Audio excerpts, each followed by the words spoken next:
All right, welcome to the fourth week. First workshop is on art, and just a few disclaimers, important pieces of clarification at the top of this workshop.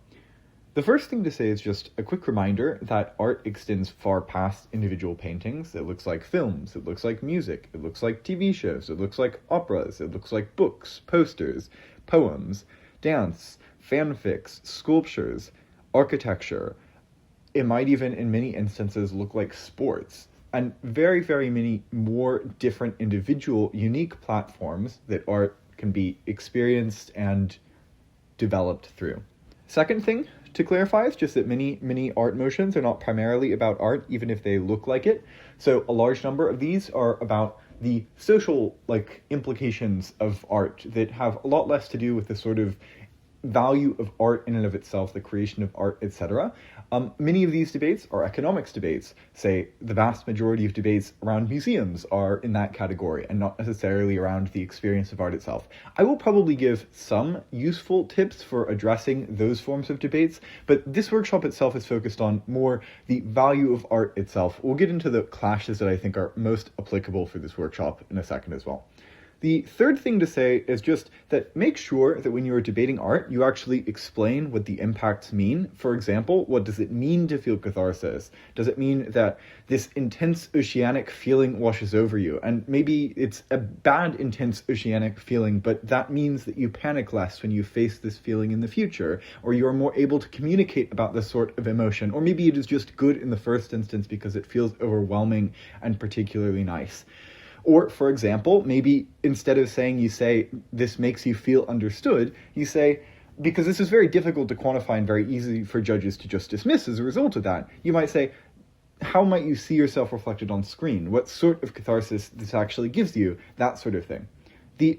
A next note that I want to mention is just that art debates are generally very, very, very, very, very marginal. There are some art debates that are the most marginal debates that I have ever run into, but the vast majority of these debates don't have intense impacts. That doesn't mean that you shouldn't explain that these impacts are meaningful or impactful on individual people. It just means that you shouldn't go and say, well, this form of art changes the world and this other form of art doesn't, because very rarely you will be addressing something that is on that scale of impact. Rather, it looks like personal psychological benefits in the vast majority of instances in most art debates. The final piece of clarification or tip that I want to give you at the top here is just that intuition pumps are particularly important in these debates, because many art arguments do not make strict utilitarian sense, and so you have to justify them on an intuitive level to make the judges feel as though they already believe the argument that you're saying, that it is just true because of intuition. And so intuition pumps are particularly important in this context. There are four common sorts of art debates that you will generally see this workshop as being relevant for. The first is just the as an artist, which subfield do you go into? So, for example, this house is an up-and-coming gay mangaka, would make yaoi rather than bara. Absurd motion. Many of us debated it at UCLA IV in 2025.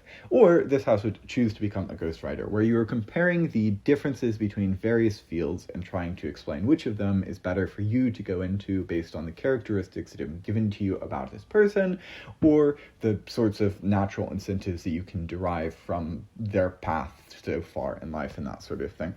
Second, artistic comparisons. So this can be artistic theming. For example, this house prefers the use of horror to depict racial inequality in films and literature. For example, Sinners Get Out, to realistic depictions. For example, Green Book. This house opposes the rise of the broken man archetype. Those sorts of debates. Or direct comparisons. And these are rare, but they're trending at the moment. So, for example, this house is a Christian struggling with religious disillusionment prefers The Caller, or the weird direct comparison of two different statues that was done at a tournament fairly recently. Side note, in any rise of debate, please make sure that you have the rise of specific variation of the done well, done poorly clash. That is, the side for the rise says that there is a race to the top, and the side opposed to the rise says that there is a race to the bottom as a result of the rise. Third sort of debate is the funding or emphasizing one artistic format either over another or over a non-artistic thing. For example, this house would require all art institutions to dedicate a significant portion of funding to commissioning art from new artists. This house would fund the arts in one of the various ways in which that motion is set that ask you to make a trade-off either between this and some other form of art, or this art generally and non-art generally. Fourth, death of the artist debates. So, for example, this house believes that artists should not engage in discourse surrounding the interpretation of their art, or this house opposes the norm to cancel artists and their work together when their scandals are revealed. Hopefully, you'll have the tools to approach all of these by the end of this workshop. I am going to focus substantially on the art side of the debates that compare art to some other thing, or maybe have other considerations at play. For example, the debates around which industry you go into, or debates around trading off funding of the arts versus not the arts. First, on artistic representation then. Artistic representation is particularly important for a number of reasons. First, it informs how we see the world. That is, you only see a very small portion of the world, and the vast majority of your understanding of the world is informed by artistic representations of it. And as a result of this, tropes in art take on an intense amount of power. So, for example, the blue Russian hue in the majority of American films that feature Russia, or the yellow Mexican hue in films like Breaking Bad, where every single instance that is filmed in Mexico has this weird yellow hue over the actual ongoings. And these things, while obviously unrealistic, do shape the way that we perceive the world to be, because the vast majority, again, of our interaction with the world that is outside of our proximate experiences happens through artistic mediums, happens through other people's choice of depictions of those portions of the world, and that is something that informs our understanding pretty immensely. Second, seeing things frequently breaks apathy barriers. So, for example, the refugee crisis is made more visceral when it is, instead of just reflected to you in numbers of people who are dying at the border, shown in an actual film, when the conditions are revealed to you, when you understand what people are actually experiencing. Frequently, this sort of thing breaks apathy barriers. Third, self-representation informs us of how we should act. For example, the fact that the vast majority of childhood books feature male protagonists allows boys to demand more attention in childhood, because it gives them the confidence to do that, because they read about characters that do the same thing, and so they reflect that in their own lives as a way that they expect themselves to act. It also, however, gives us identities to cast ourselves onto, or to cast onto ourselves. So it is just true that our identity is deeply formulated by art, by the accumulation of all the songs that you've ever listened to, that you felt reflect a version of your life, that you appealed to you, or a life that appealed to you, by the accumulation of all the figures that you've ever seen on TV that you've identified with or wanted to identify with, by the stories that you read as a child which formed your archetypal understandings of the world, by the paintings which hung in your childhood bedroom, by the deep and profound moments you've had interacting with art over various mediums that happen to hit particularly hard, like, let me guess, Bo Burnham's Inside. So then, why might breaking representational barriers in art be important? The first is just that you need to see certain things as an option in the first place before you begin to opt into them. So if you do not understand that this career or path that you want to take is an option for you, you are far less likely to push to do that sort of thing. Second, though, it tells you that living a life like the one that you want to, or the one that you are living, is okay or viable, even if it is a fictional life, which gives you a sense of comfort in pursuing the things that you want to, because you know someone else could hypothetically succeed there, or is successful there, and this gives you a sense of comfort in the immediate term. Not breaking representational barriers of art, A, makes it more difficult to do so in the future via the normalization of social failures. So this is a sort of thing that creates backlash against implicit expectations of art. For example, the controversy around The Little Mermaid, when a black actress was cast as The Little Mermaid. Also, it just makes it so that we see social failures as normal, the way that things are, and accept them as just implicit facts about the world, things that are difficult to change. The formulation of our understandings is also true for the past. So, for example, Hamilton's racially diverse casting, for one, over-centers Hamilton in the plot, and two, you feel as though the founding was considerably more racially inclusive than it actually was.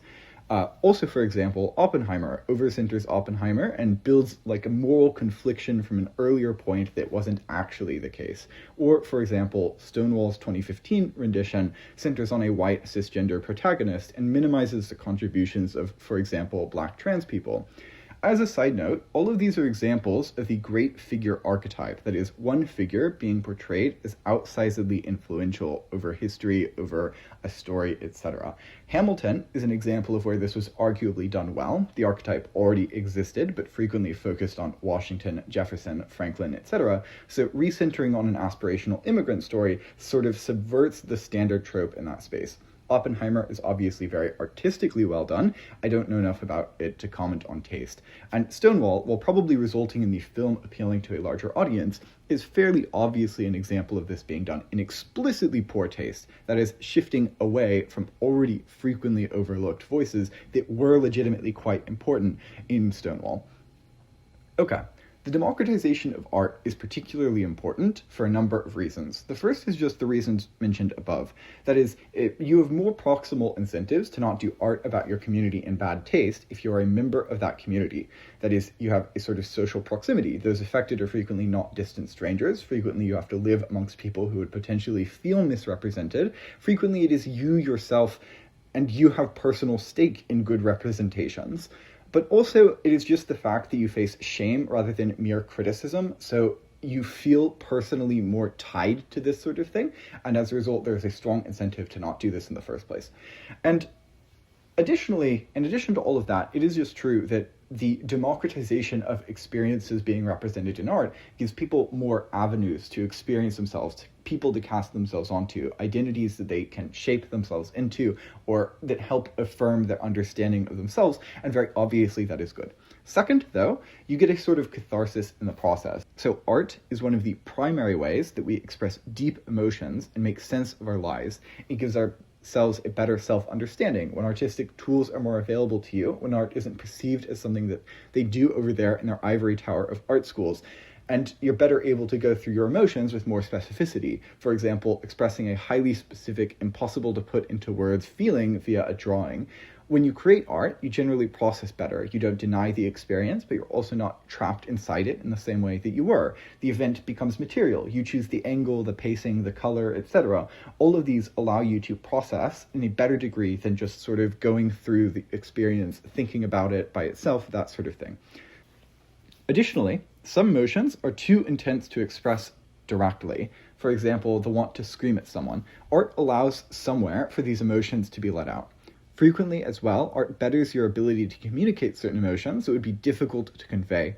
That is, you are more able to write out, to express this thing on paper and communicate it to someone else when they see that emotion. And the process of making art itself regulates the body in a very de-stressing way. That is, making art involves rhythm, sensory focus, absorption into something else, and this reduces the immediate charge of emotions that you feel. Finally, art can redeem negative experiences, so you turn a very difficult experience into a beautiful poem or sketch. You turn an instance of hurt from producing nothing, but hurt itself, to producing something that is productive for you. Third, you expand the aesthetic range of society. Elite institutions just do tend to converge around shared standards of taste, what counts as good writing or proper technique. The democratization of this allows for weirdness, overlapping styles, inconsistency, local specificity, vulgarity, and general weirdness writ large, which frequently means that this is more representative of individuals' imperfect, normal, unique, and frequently overlapping lives and identities, which gives you a better chance to find pieces of art that really resonate with you, and increases the cathartic experience of art generally. Also, this is necessarily subversive to the extent that it subverts the standards that exist within ivory tower institutions of art, which makes you think more than polished, technically perfected pieces make you think. Fourth, you weaken the overbearing authority of gatekeepers like critics, galleries, record labels, prize committees, etc., that frequently favor people who know the codes, for example, how to appeal to an artistic audience of highly skilled craftspeople, by allowing artists to build audiences directly, or do things like collaborate outside of the sort of formal gate-kept spaces. Additionally, though, the threat of independence forces gatekeepers to innovate, to find new areas they can provide benefits to artists by itself, whether or not it decreases their power. So, for example, record labels went from just being record labels to doing things like playlist strategy, tour support, brand partnerships, data analytics, as a result of the competition that exists in the space, and needing to diversify the things that they brought artists so that they could continue to have artistic buyers. Also, for example, publishing houses now do editorial development, professional design, bookstore placement, all of these sorts of things that give artists particular advantages for using them because they could just go and publish on their own in a large number of instances. Fifth, talent spotting. So people are routinely overlooked in meritocratic systems, frequently especially those who are in need of being pushed into skilled tracks, for example, those who lack money, connections, or formal training. And at the point that label discovery is not the only path to musical success, you unlock huge talent pools that otherwise would be wasted. How then has art democratized? That is, there's kind of been a shift from art as nearly pure patronage for rich audiences to gatekeepers deciding who is allowed to publish, what makes it out there, to gatekeepers deciding now who can get mass attention. And that's a sort of democratization wave that we've seen within most art industries. The first thing is just that tech and associated costs of production have drastically decreased. So during older periods, art frequently necessitated scarce and expensive materials, oil paint, specific dyes which were difficult to make, printing presses, film cameras, darkrooms, etc.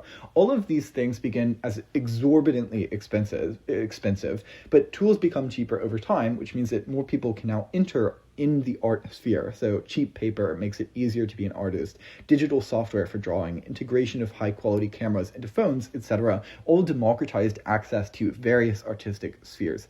Second, distribution itself has become much less centralized. So physical distribution suffered considerable economies of scale, which meant that there was a heavy reliance on gatekeepers. So reliance on a label for record production, or a publisher to distribute a novel. Internet distribution weakened this effect intensely. Now you can independently create on Spotify or post to AO3 or something like this. Third, an increasing culture exists around finding and enjoying gems in indie art. There are indie art awards, which allow publishers to think that you're a safer bet because they now have a guarantee that this is good material, which leads to you being more likely to be published. It leads to critics talking about your art. So why you got the award in the first place, people are more willing to watch your art because there's a sort of snobbery around indie art itself, etc.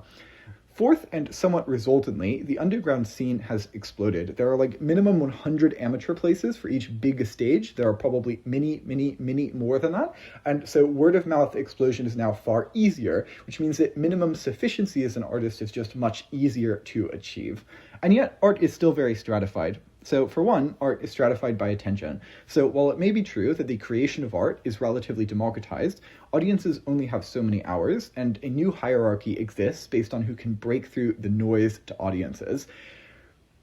This, importantly, is influenceable by choices that individual platforms make. So, for example, Spotify's inclusion on particular Spotify-created playlists radically boosts song performance in a way that kind of creates Spotify, or turns Spotify into a gatekeeper of a certain amount of attention. Algorithms themselves also act as gatekeepers, deciding what things get promoted to people online. And we'll dig into this later. This is not something I'm going to talk about in depth in this particular workshop, but when we get to social media, I will return to this. The second way that things are stratified is just that money still matters deeply. You can technically create art cheaply, but artistic careers require intense sums of time investment, and this holds a cost of its own, that is, the capability to survive years of low income for the chance of breakthrough. B, getting shows requires networking, and this is drastically impacted by your familial background, by the school that you went to and the friends that you made in school, and so money there still has a pretty massive effect. Third, formal training, that is art schools, are becoming increasingly important, not as a means of necessarily getting art out there in the first place, but as interfacing with distribution of your art, because that is becoming increasingly complex and globalized. And so having the skills to interface with distribution is something that more and more is a focus of art schools, and something that requires attending those places to have a particularly good understanding of. For example, a wealthy person can take unpaid internships, move to a New York apartment, or attend art schools in a way that someone else cannot. Additionally, the amount of risk that artists can take is just something that is a decider of your ability to succeed. So whether or not you're able to take on unlikely to pay off passion projects, these sorts of things that in the vast majority of instances fail, but in some instances catapult artists into successful long-term careers. Or maybe it's just whether or not you're able to engage in art that meaningfully expresses you, so art pieces that may alienate some audiences, for example, art expressively portraying the culpability of majority groups in your marginalization, would in many instances alienate large portions of your audience, and so as a result, you have strong incentives to appeal to majoritarian groups.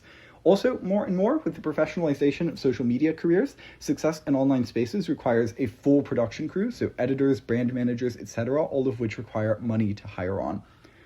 The third way that it is stratified is just that art worlds themselves have codes, so people need to know how to talk about their work, how to apply for grants, how to write artist statements, how to network at openings, how to pitch to agents, all of these skills. And frequently these skills are passed primarily through elite education or family backgrounds, and difficult to pick up on otherwise because they are sort of implicit barriers to your acceptance within a given space that are not really talked about online. They aren't things that are quite very easy to pick up on via training or something like that. Fourth, formal training still carries massive advantages. So you get constant feedback, you have credentials which make you a less risky bet, you have peer networks and connections, you have mentors, you have access to expensive equipment that otherwise would cost you large sums of money to get to the professional level of. And all of these things are pretty big advantages to your art being seen, to your art being explosive within the field of audience perception and reception, and these are things that still require to some extent money and are still stratified by it. Fifth, even if what is produced now is democratized, elite institutions decide what lasts. So museums, syllabi, archives, streaming catalogs, etc. determine how long-term recollection of art plays out. And very obviously, these are not democratized spaces. They are frequently zero-sum. They frequently only accept the sort of highest brow, quote-unquote, of art that exists. And as a result, the sort of long-term memory of art as it exists now is quite likely to only focus on the most privileged forms of art that exist, or primarily focus there. Okay, let's talk about careers in art. Notably, careers in art look radically different for different people. So some people create art for external audiences. That is, their primary goals are to bring beauty into the world, to appeal to their large audience, that sort of thing. Many other people create art for purely internal purposes, so to get a feeling off of their chest or to express a beautiful emotion that they felt that they want to put out into the world, that sort of thing. And many artists do some combination of both of these. Frequently, artists will reflect on their favorite albums as being the ones that are the most expressive of them, yet their most famous albums, the ones that got the widest array of viewers, are ones that were completely inexpressive or considerably less inexpressive of their inner emotional turmoil and that sort of thing. Additionally, some people go to art school, but the vast majority of artists don't go to art school. Many people are self-taught, either through master classes online, individual teachers, or just straight up self-teaching, or some combination of the above. Many people are taught by artistic parents, that is, their skills are just sort of passed down to them, and so they get access to pretty high-quality education in the home. Many people gain experience through apprenticeships, so working under someone who is more experienced in their field. For example, shadowing a proficient tattoo artist maybe is a way that many people will gain the sort of experience required for their field. Many non-art colleges have art classes, so you don't necessarily have to attend an art-specific college to have an higher education in art. Many non-art colleges just do have large amounts of art curriculum. And many art forms have developed as sort of local scenes. So, for example, punk, folk music, street photography, etc. And in these instances, people are primarily taught through imitation, competition inside of the scene, collaboration, etc., and learn as well from the audience reactions in the scene.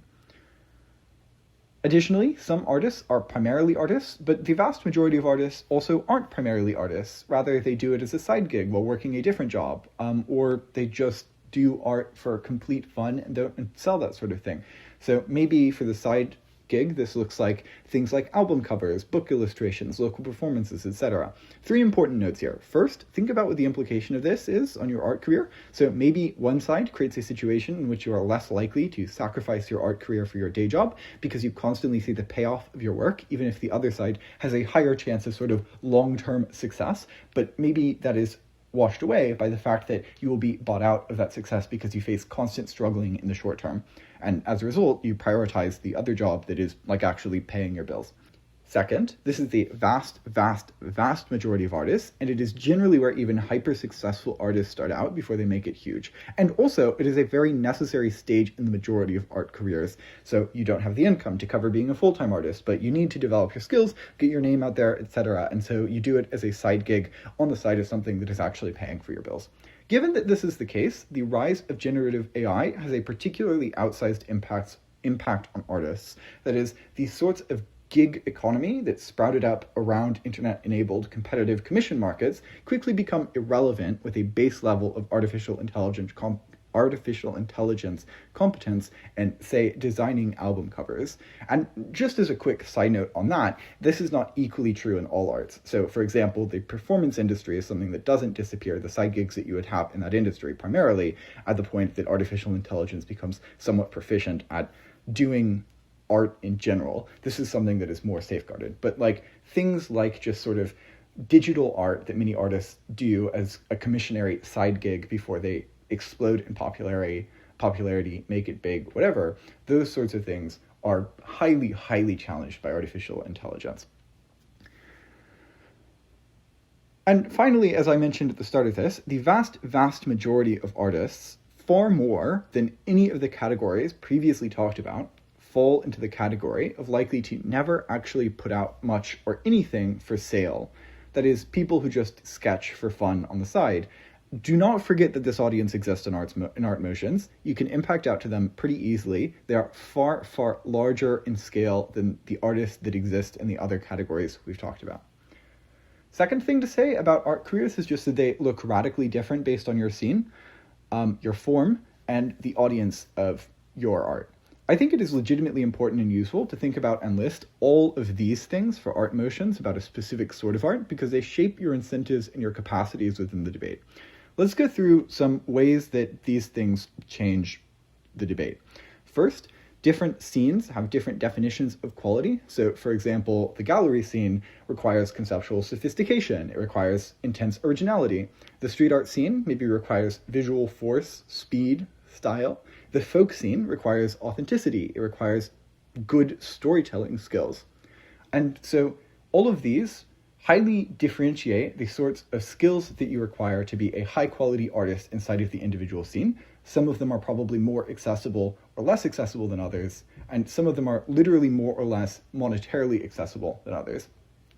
Second, different scenes have different gatekeepers. So maybe it is the algorithm, maybe it's a local promoter, maybe it's a magazine editor, maybe it's a festival programmer, professors, peers, etc. All of these shape the audience that you have to cater to before your material can make it out into sort of the mainstream of your scene, and deeply shape your incentives, deeply shape how easy it is for you to make it into a mainstream in this scene. Third, different scenes monetize differently. So visual artists primarily monetize through commissions, through prints, through gallery sales, maybe through grants. Musicians primarily monetize through streaming, touring, merch, teaching, production, these sorts of things. Writers primarily monetize through freelance essays, Substack, teaching, screenwriting, copywriting, editing, and that sort of thing. And so these shape the sorts of things that you have to do to make a living inside of the individual scene that you cater to, the incentives that you have to make money, the capacity that you have based on the amount of time required for each of these individual different things to do other things that you might enjoy more with your art, that sort of thing. Scenes also shape your audience. So, for example, a local experimental jazz artist has an intensely interested small audience and probably less revenue than a mainstream musician, even if their audience is way more interested in the material that they're putting out in the majority of instances. A tattoo artist may have a stable client base and income stream without having mainstream fame. Differences like this shape the level of success required to be self-sufficient in the field. Additionally, scenes shape the rate at which you put out art. So gallery careers, literary careers, classical music, theater, all of these reward slow rates of buildup of art, where you put out one piece, and that is sort of the thing that you coast on for an extended period of time. TikTok or digital art, comparatively, reward much faster rates of output, constantly putting out new pieces, hoping that those can make a profit. Scenes also shape risk tolerance. So, for example, comedy scenes frequently reward things like controversy, but museums usually punish reputational failures. And so the sort of scene that you're in shapes your risk tolerance, the sort of controversy that you're willing to put yourself in, and that sort of thing. Additionally, different scenes have a different tolerance for different identities. So, for example, ballet and figure skating both have very, very few black artists. Why? One reason I'll cover in a moment, but another is that these forms of artistry exist within very calcified and explicitly racist aesthetic spheres, such that break-in is intensely difficult for artists who aren't conformist to those norms. And this is especially true for ballet, where frequently ballet is not a solo act, and so conformity between members on the stage is seen as a very important piece of the art itself, and as a result, diversity sticks out very intensely. This sort of thing is shaped by critics in addition to audiences, so gatekeepers like critics, gallery owners, museums, producers, and publishers bias towards individuals like them with privilege, but even if they aren't biased, they still have a pretty intense profit incentive, and so they promote art which appeals to those with the most money to spend on art and push away things that might cause backlash or risk not having stable incomes.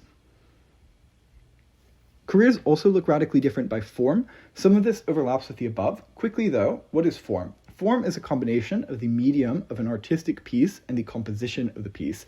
Mediums are normally associated with the physical material used in an artistic piece, so for example, oil on canvas or marble, but it can also include a physical medium, for example, a stage, or a virtual medium, for example, YouTube. The composition is just how the artist uses various tools to create an artistic effect. So, for example, how an artist arranges things like lines, colors, and shapes within a particular frame and or over time and or spatially. Primarily, forms decide barriers to entry. This used to be especially true, as mentioned, when some dyes were particularly expensive and when mediums couldn't be replicated as closely online. It is still very true. So, for example, in figure skating, there is a high upfront cost that is associated with the gear. You need to live close enough to an ice rink to regularly practice, and you need to hire a coach, which costs exorbitant amounts of money. And as a result, people from low socioeconomic backgrounds are typically systemically shut out, not particularly purposefully, but just as a sort of incidental effect of the sort of stratification of access that exists in the sphere. Also, for example, piano frequently requires having a piano in the first place, having access to high-quality piano lessons, which cost a decent amount of money. Okay, let's talk about art itself. For debate, I think the most useful frame for understanding art that I've run into is to see art as the manifestation of a three-part process. The first is the vision or creative intent, so the author has an idea, a feeling, or some other form of inspiration which they decide they want to make manifest through some particular medium. Second, the realization of that. They realize their vision through talent, through skill, through ingenuity, and through a particular medium. Many, in fact, again, the vast majority of art pieces stop here. Third, interpretation. So art which is made available to people then are interfaced with the audience through the medium that it is made available to the audience. And then in interpretation, the artist surrenders control of their work to the audience. That is, while it is true that you can own the formative value of your work through intellectual property law, you cannot dictate how that work is perceived or control the interpretive value of it. However, you can influence, as we'll talk about in a second. When art is made publicly facing, it enters a sort of dialectic process that, while leaving the form of the art intact, shifts the affect of the art. I think it is worth thinking about this step in the process as a legitimate portion of the artistic process. Why? It is worth pointing out that frequently art is not the result of a sort of fully formed and rigidly defined emotional experience on the part of the author. They can be affected by the dialectical interpretation of art. So if someone says something that is particularly profound about the piece, it might shift their own understanding of the experience and emotions that went into the piece. And so the meaning of art itself is something that is frequently interacted with in terms of the artistic intent, even if we assume that that is the explicit meaning of art. It is something that is interacted with by the dialectic process that occurs outside of the art piece, the discussion that happens in society surrounding it. Second, I think we just recognize that experience is part of the art itself. For one, you're willing to pay lots of money to go to concerts when you know that you could stream the artist's music at a far higher quality in your own personal living room. But this is because there's a certain layer of experience which boosts the value of the art, which acts as a part of the artistic process that makes it more worth paying that exorbitant amount of money for than it makes sense to. Second, let's go through a few examples of illustrations of when this is very clearly the case. So Rembrandt's The Night Watch was attacked 3 times and restored every time. 2 times it was slashed apart to some extent, and the 3rd time acid was thrown at it. And to some extent, to the extent that you've more likely heard about this than the author's intention in creating the piece, the post-creation conversation and context outpaced the author's artistic intent in the interpretation of the piece itself. So if you know that and you approach the piece, it takes on a vastly different form than if you don't know that experience that went into the piece. And the sort of artistic representation that you see changes pretty drastically based on your information of the background of the piece. And notably, the vast majority of people who know about the piece know about it more for that context and information than they know about it for the sort of fame and intent, or no, the sort of intent that went into the piece originally. Second example, forgeries. So when it's uncovered that a particular famous piece of art is a forgery, the experience itself becomes far less valuable. Yet it's not as if the form itself changed. In fact, many forgeries require far more skill than originals. They require the meticulous crafting of a near exact copy that will fit up to the eye that you know is going to make sure that it is, like, these things are screened intensely in the museum process. And yet, again, when it is uncovered that this is a forgery, our experience of it changes pretty intensely because something new has entered the sort of discursive canon that exists around the piece of art. Third example, when you're listening to a song, every single time that you listen to the lyrics of a song, you experience them differently. The emotional context has changed. Different thoughts more proximately ran through your head that paint the lyrics in a different color. And so the experiential effect of art changes based on the immediate context that you surround the art in. Fourth example, there is a motion set this year. Quote, in late 2017, during the Me Too era, it was revealed that Chuck Close, a highly influential and stylistically renowned American painter, had sexually assaulted and harassed several women. At the time, Close had been lending many of his portraits to Pennsylvania Academy of Fine Arts, PAFA, and Seattle University, free of charge.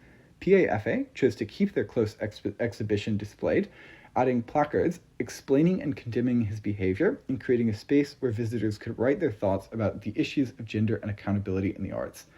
They also organized an exhibition by female artists to sit alongside his work. PAFA continues to teach his work in its curriculum. Conversely, Seattle responded by removing his exhibition and no longer teaching or displaying his work. This house prefers the response by PAFA to the response by Seattle. This is arguably an instance in which uncovered context about an artist outpaces their original artistic intent and shapes the context of interpretation and experience and sort of overrides their ownership of the piece. In some instances, this may not require a placard, but that ensures that this is a factor in any consumption of the artist's art. Fifth example, conceptual art. Frequently, conceptual art acknowledges the viewer's role in the artistic process. So, for example, 4 minutes and 33 seconds of silence is only really a piece of art because of the viewer's expectation of there to be music involved in the song that is 4 minutes and 33 seconds of silence.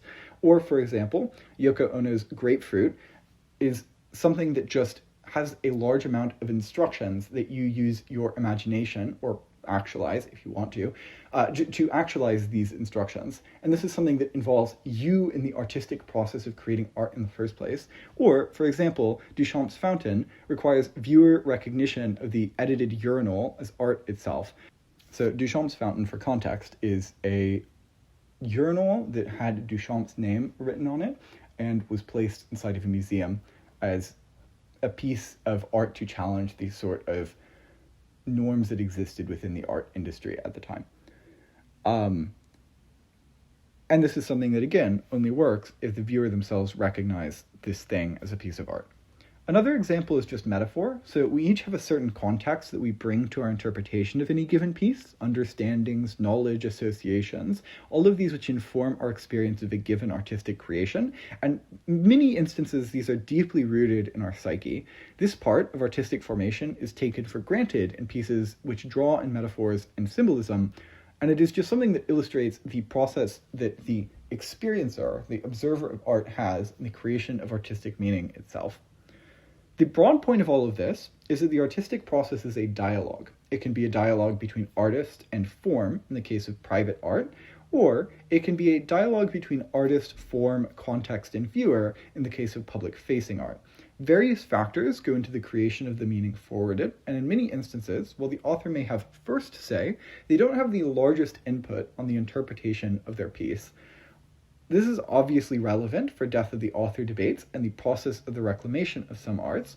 On the other hand, artists, of course, do, in many instances, have primary say over the canon of their work, and in many instances, the form of the art has implicit input in ways that may be difficult to be cognitively aware of. So, for example, maybe the purposeful choice of the scale that a song is in affects your feelings subtly in imperceptible ways. It's also worth pointing out that art results in different experiences in different contexts. So, for example, art in a museum requires a certain level of reverence to the piece that wouldn't exist in other contexts. Or, for example, the concert example that I talked about before affects the way that you experience the music differently than if you would just play it at home. Or, for example, reproductions frequently feel less authentic than the original piece. That's why you're able to sell the sort of reproduction of the Scream at a intensely small fraction of the cost of the original piece of art itself. Another thing to point out is just that this has implications on artificial intelligence and art. So, given that there is no artistic intent, does it mean that there is a lack of meaning? Probably not, because there are two things that are still involved in the creation of artistic meaning that exist in any AI art. But also maybe, because maybe, I don't know, you can make an argument that the art itself is lacking the sort of artistic intent, and maybe it is true that it has meaning to observers, but it isn't true artistic meaning in the same way that the Grand Canyon, when observed as a sort of just natural creation that didn't have any intent behind it clearly, is something that has meaning to many different people, but is not a form of art itself.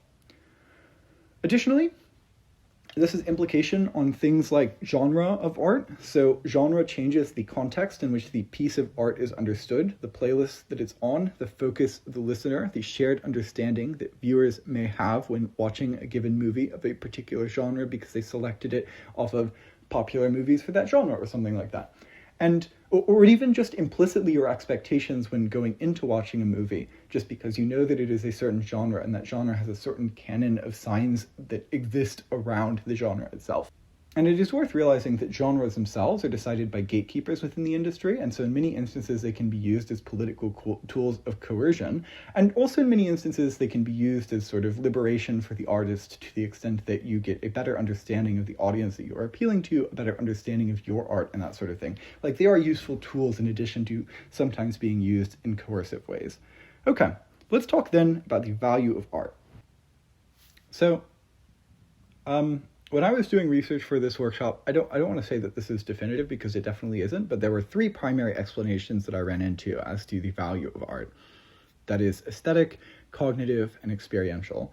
As a note, these are not things that exist in contradiction with one another. Rather, each is relatively more or less important in certain contexts, and within debates where you are impacting the value of art, you should be cognizant of the context and which of these things is more valuable based on the artist's intent, the audience interpretation, the medium that is being used, the gatekeepers inside of the industry, etc. First explanation, then. Artistic value comes from its aesthetic value, that is, the skill, technical expertise, aestheticism that went into it. I think this is sort of the intuitive way that we value art. So museums primarily fetishize artistic pieces that are created with deep technical expertise. We judge one piece of art when compared to another by how difficult we perceive the process of making it or the beauty that is reflected in it. So, for example, could I have drawn that? Which of these is more beautiful than the other? Aesthetic quality determines attention, that is, how long you spend mulling over a piece trying to figure out all of the tiny immaculate details. We do legitimately get some amount of pleasure from the aesthetics of artistic pieces. This image is so beautiful to me. We appreciate human potential, that is, creating a still life with immaculate accuracy takes a lot of effort and time, which we appreciate of the artist. Our ability to create with precision is a differentiating factor between us and other animals. Accuracy and aesthetic aspects decide, to a large extent, the efficacy of communication by a particular piece, and maybe are, to that extent, sort of logically prior to other ways in which we might value art. So, for example, Wes Anderson films are highly aesthetically controlled in a way that forwards the narrative and the experience of the piece and adds to the meaning felt in other ways.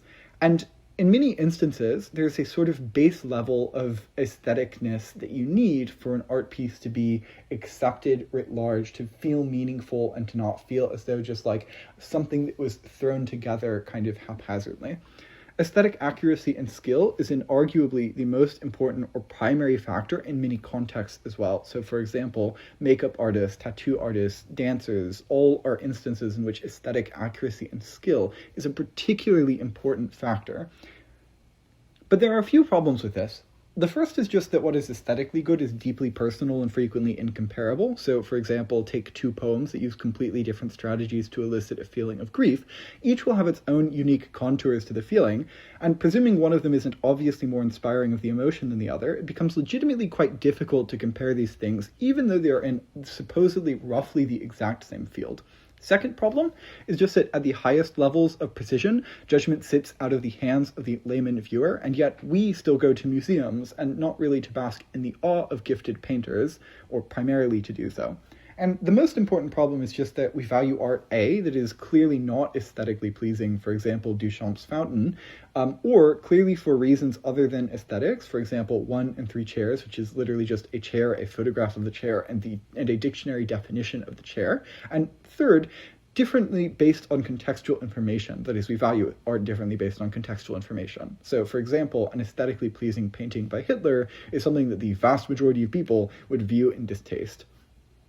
Second explanation then, artistic value comes from cognitive value, the thinking forwarded by the art, the story that it tells, perhaps the story that it is a part of. This seems to answer all of the previous objections. So Duchamp's Fountain participates in an act of subversion of traditional artistry, challenging the aesthetic explanation of artistic value itself. 1 and 3 chairs forwards a philosophically interesting discussion on what it is to be a thing. A painting by Hitler is surrounded by the story of Nazi Germany, and that colors your interpretation of it. Art exists then in a conversation with the time and place that it was made, which affects the value that we assign to it. So, for example, a sign from a pivotal protest movement may not be aesthetically pleasing, yet we see it as holding pretty immense value because it has such historical importance to it. I want to introduce a couple of concepts here. First, subversion. Art has a unique ability to subvert. Other mediums, truly, can subvert expectations in their particular field. So, for example, 1,000 Plateaus by Deleuze and Guattari is arguably art by itself, but in the instance in which you don't consider it that, it does subvert writing norms in philosophy. But art primarily, a reflection of reality, has a sort of limitless subverting power. That is, the vast majority of people never question many implicit norms or dominant ideas in society. And subversion is an end to force reflection. Subversion is particularly powerful for marginalized groups where you may not have the capital, social or economic, to confront an oppressive norm directly, but you still may be able to weaken it subversively. At the same time, I think fetishizing subversion itself is not clearly good or useful. So a piece of art which subverts artistic norms does not serve an obvious purpose unless it clearly leads the viewer to challenge a mental process they otherwise would hold. The fetishization of subversion in art frequently leads us to stop short of the sort of change that was meant to be inspired in our thought processes. So, for example, you marvel at how subversive or different the piece of art is, rather than thinking about its supposed implications. Relatedly, I want to talk about art and social change. So art is instrumental in social change in a number of ways. 1, the previously mentioned ability to subvert existing dominant norms. Second, Art is frequently uniquely mobilizing, and this is especially true of public art, for example, graffiti, public installations, because these force you to engage in a thought process that you otherwise would not go through because they are in public spaces where you have to interact with them, drive by them, that sort of thing. Third, they allow you to visualize different worlds. So, for example, Afrofuturist pieces or 1984, you can both visualize a better world to strive for example, the first example, and a worse world to strive against, to try to avoid, for example, 1984 in the surveillance state. Fourth, art helps bridge experiential gaps. So, for example, war movies frequently make you more aware of the atrocities and horrific situations that occur in war, and as mentioned with immigration, make it so that you are more open to understanding that sort of thing, and bridges the sort of experiential gap between you and the person undergoing these experiences in a way that makes you feel distaste towards the people who force them to undergo them. Or, for example, Uncle Tom's Cabin realized the lived reality of slavery for many Northerners. Okay, this theory of art, of the value of art, generally ignores the way that most people, however, engage with art. Our first impression when we enter the Sistine Chapel is a sense of awe. We get the shivers when we hear a particularly haunting melody. We find it very satisfying when we read a phrase in a novel that we love, that we feel perfectly encapsulates a particular feeling we hold. People turn to art to lose themselves, to not feel their troubles, to live in a world that is less bleak than the one that they otherwise have to. On the flip side, it is cognitively demanding to deeply engage with art that critiques you, your norms, or engages in subtle subversion. So you spend mental effort thinking about what it implies, how exactly the subversion occurs in the artistic piece, etc. The vast majority of engagement in art seems simply to imply the dominance of the experiential theory of art, that is, the shows that we choose to watch, that sort of thing. Both of the other aspects can certainly contribute to this, but this is probably the primary way in which we engage with art and find art meaningful in our day-to-day lives. Why might art be uniquely valuable here? Reason number one, it deeply affects our day-to-day. The reels we scroll in the bathroom that bring us an ounce of enjoyment at our boring 9-to-5 office job, the songs that you play on your way to work that make you more prepared to engage in a space where maybe you don't particularly enjoy it, the movie that you put on when you come home, many of the things that you interact with and enjoy on a day-to-day basis are artistic mediums. These are the things that give you comfort in a deeply unfair, violent, and extractive world. Reason number two, it allows us to experience profound emotions. So the spectrum of human emotions is large, and the unfortunate thing about a considerable number of them is that they are only authentically experienceable in situations that we would prefer to not put ourselves through. For example, terror, deep sadness, and heartbreak. And yet there is something that is truly profoundly enjoyable about many deep, intense, and emotionally uncontrollable emotions. Artistry is roughly the only way through which we can consensually interact with these feelings, where we can go through intense heartbreak while knowing, at least hypothetically, that you can opt out. And more importantly, with the distance between us and the ramifications, so knowing full well that you'll be okay a little bit after the film or song is over. Third reason, self-reflection and understanding.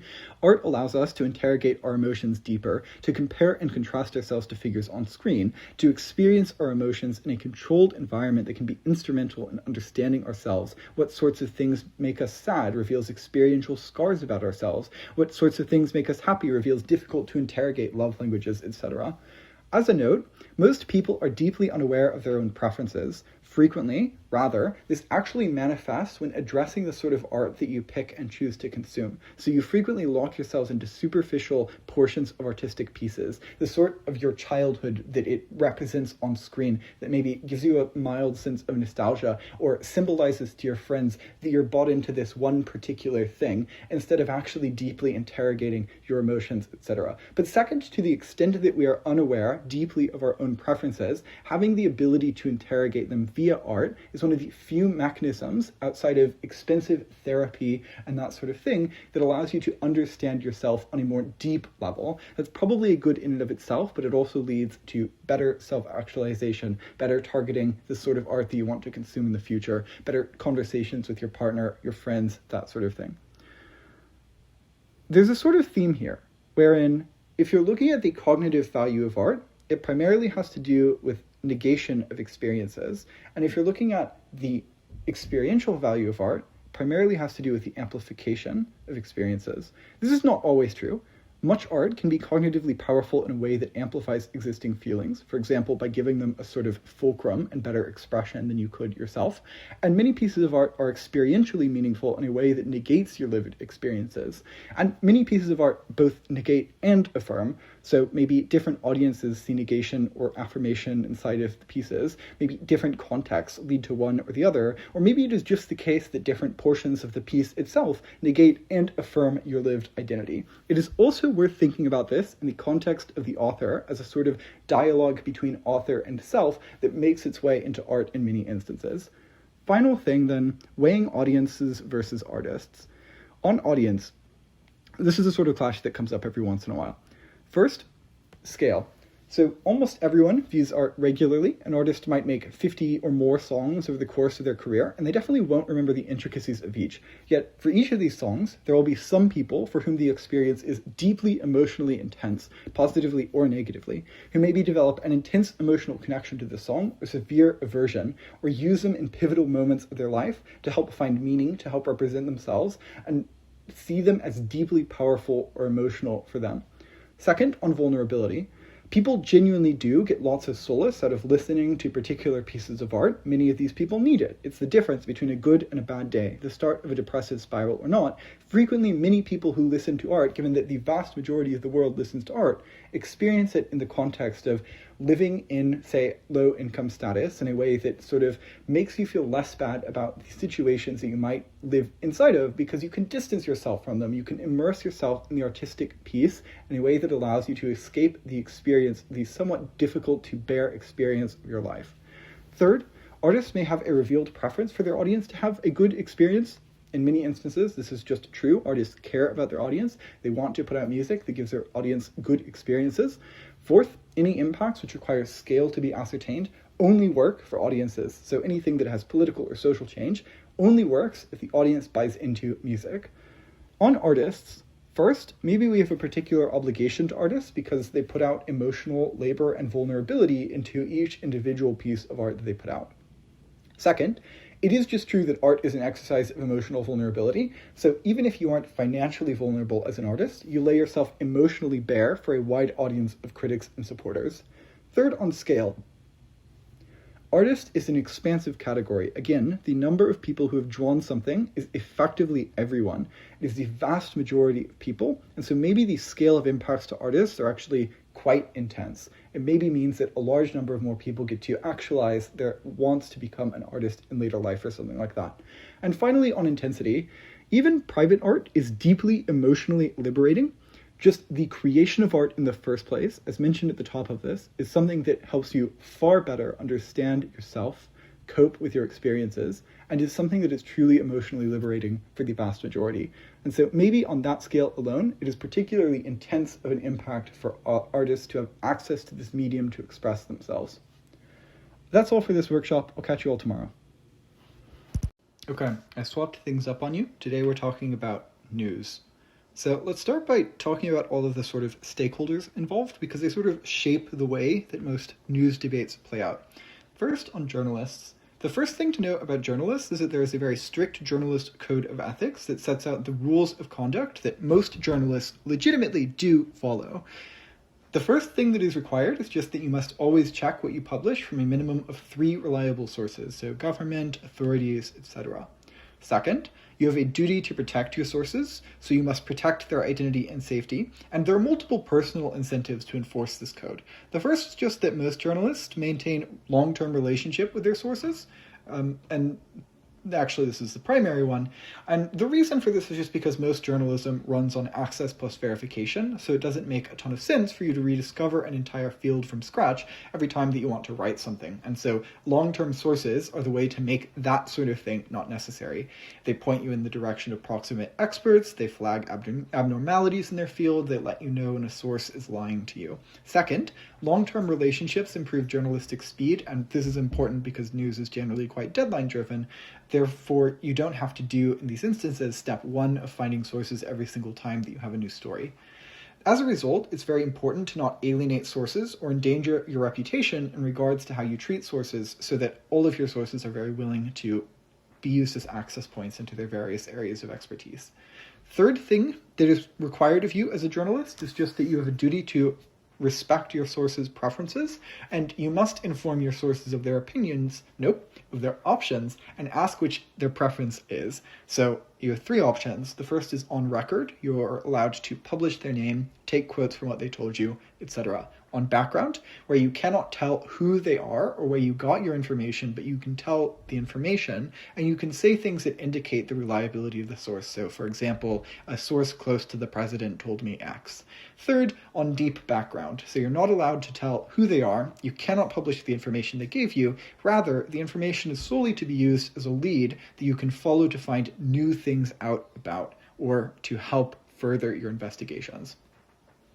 The second thing to note about journalists is that most journalists specialize. So maybe it's politics, maybe it's courts, tech, finance, labor, but generally it is actually much more specific than that sort of broad topic. In many instances, you have someone who's covering a particular portion of politics or a particular sector of the economy or industry within the economy, and that's the sort of specialization you get. Moving from one niche to another is pretty much the equivalent of making a pretty intense career shift. You have resources that are specific to that niche sources. You know who your readers are. You come to understand the expectations that exist of you over time. And the new field is very, very different. You have to rebuild your credibility and sources, and you frequently don't carry that many readers with you. Third, employment structure of journalists. So there are roughly three sorts of employment structures for journalists. The first is just outlet-employed journalists. So this is a generally exclusive contract with one outlet. They pay your benefits, they give you a guaranteed stable income, but your intellectual property belongs to them. They have final say over which pieces of yours make it out. Senior journalists also frequently receive television contracts, revenue sharing agreements, and other benefits. Outlets frequently also require agreements concerning potential conflicts of interest. So, for example, a financial journalist might be prohibited from trading stocks that they cover, or, for example, a political reporter might be prohibited from campaign volunteering. The trade-off that you have here is a sort of freedom for benefits trade-off. So you have to go in the direction that the outlet wants you to. They only publish the information that they decide to. They own your intellectual property, but at the same time, you have career and financial stability. Second option is multi-outlet collaborators. So your intellectual property is not fully owned by one institution, but you're also not fully independent. These journalists primarily depend on constantly selling individual pieces to outlets, though they, unlike freelancers, typically have recurring, semi-regular relationships with outlets. And as a result, they're dependent on their built-up reputation, their relationships, and their loyal audiences that follow you specifically as a journalist between outlets. They also have more leverage and flexibility than outlet-employed journalists because they can take their pitch to other institutions if one of them is not interested in floating it. However, you cannot behave as though you're fully dependent. You want to hold on to your connections to each major outlet. Each of them represents different audiences, they represent different invitations, and they represent different speaking opportunities and many more things. Additionally, you have a strong incentive to specialize because institutions rely on you for reporting in particular fields. So if you are a specialist in one field, you are far more likely to be able to make it as a journalist who is multi-outlet collaboratory than someone who is less of a specialist and more of a general journalist. These journalists hold exit power, so you can leave an institution behind without losing the entirety of your career, and as a result, you're more willing to resist editorial pressure, to take unusual angles and or to criticize institutional players. Third, you have freelancers. This is the most quote-unquote free group of journalists, also the most income unstable. You are paid by successful pieces, and while a staff reporter can spend weeks on a story that might not work, as a result of this, freelancers generally cannot do that sort of thing. So you have to make less risky bets in the majority of instances. Freelancers have similar incentives to multi-outlet collaborators, though they're more likely to specialize in things like conflict or disaster reporting, where most institutional or semi-institutional reporters do not want to be. And therefore, there is a large amount of funding as a result of this lack of possible people to put in these situations. Freelancers have exploded in size since 2000. Why? We'll return to the factors at play here later, but permanent positions have fallen pretty drastically since the start of the digital age, and as a result, many journalists have been forced into freelance positions, which means there is a large pool of experienced freelancers who competitively bid the costs of buying articles from freelancers down. Second, It is just more efficient. So on either side, journalists have to specialize. It makes less sense for newspapers to employ full-time reporters for courts, for labor, for business, for sports, for arts, etc., when instead you can buy individual articles from specialists. So now maybe you pay the price of 2 to 3 specialists over an extended period of time to have access to a portfolio of specialist work when necessary, and now you don't have to pay benefits or deal with labor unions for high-quality journalism. Additionally, digital publication and digital records means that freelance became possible at scale to the extent that you could keep a record of your credibility, of the articles that you had put out, that sort of thing. Also, personal brand economics kind of became a large factor within journalism, and this made it so that many people had the ability to go out and be freelance journalists in the first place in the instances in which you aren't forced to do so.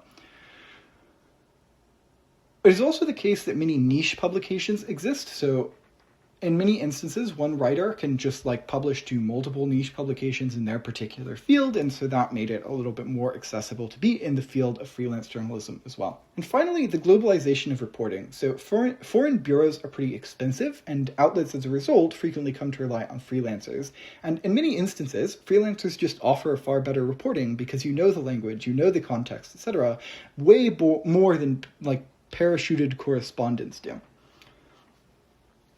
Fourth thing to note about journalists is just source dependency is a very real risk. There's one broad reason for this, and it is just that information is asymmetrically held. So the people who know the most are often inside the institutions that are being reported on, government officials, higher-ups inside of a company, police chiefs, etc.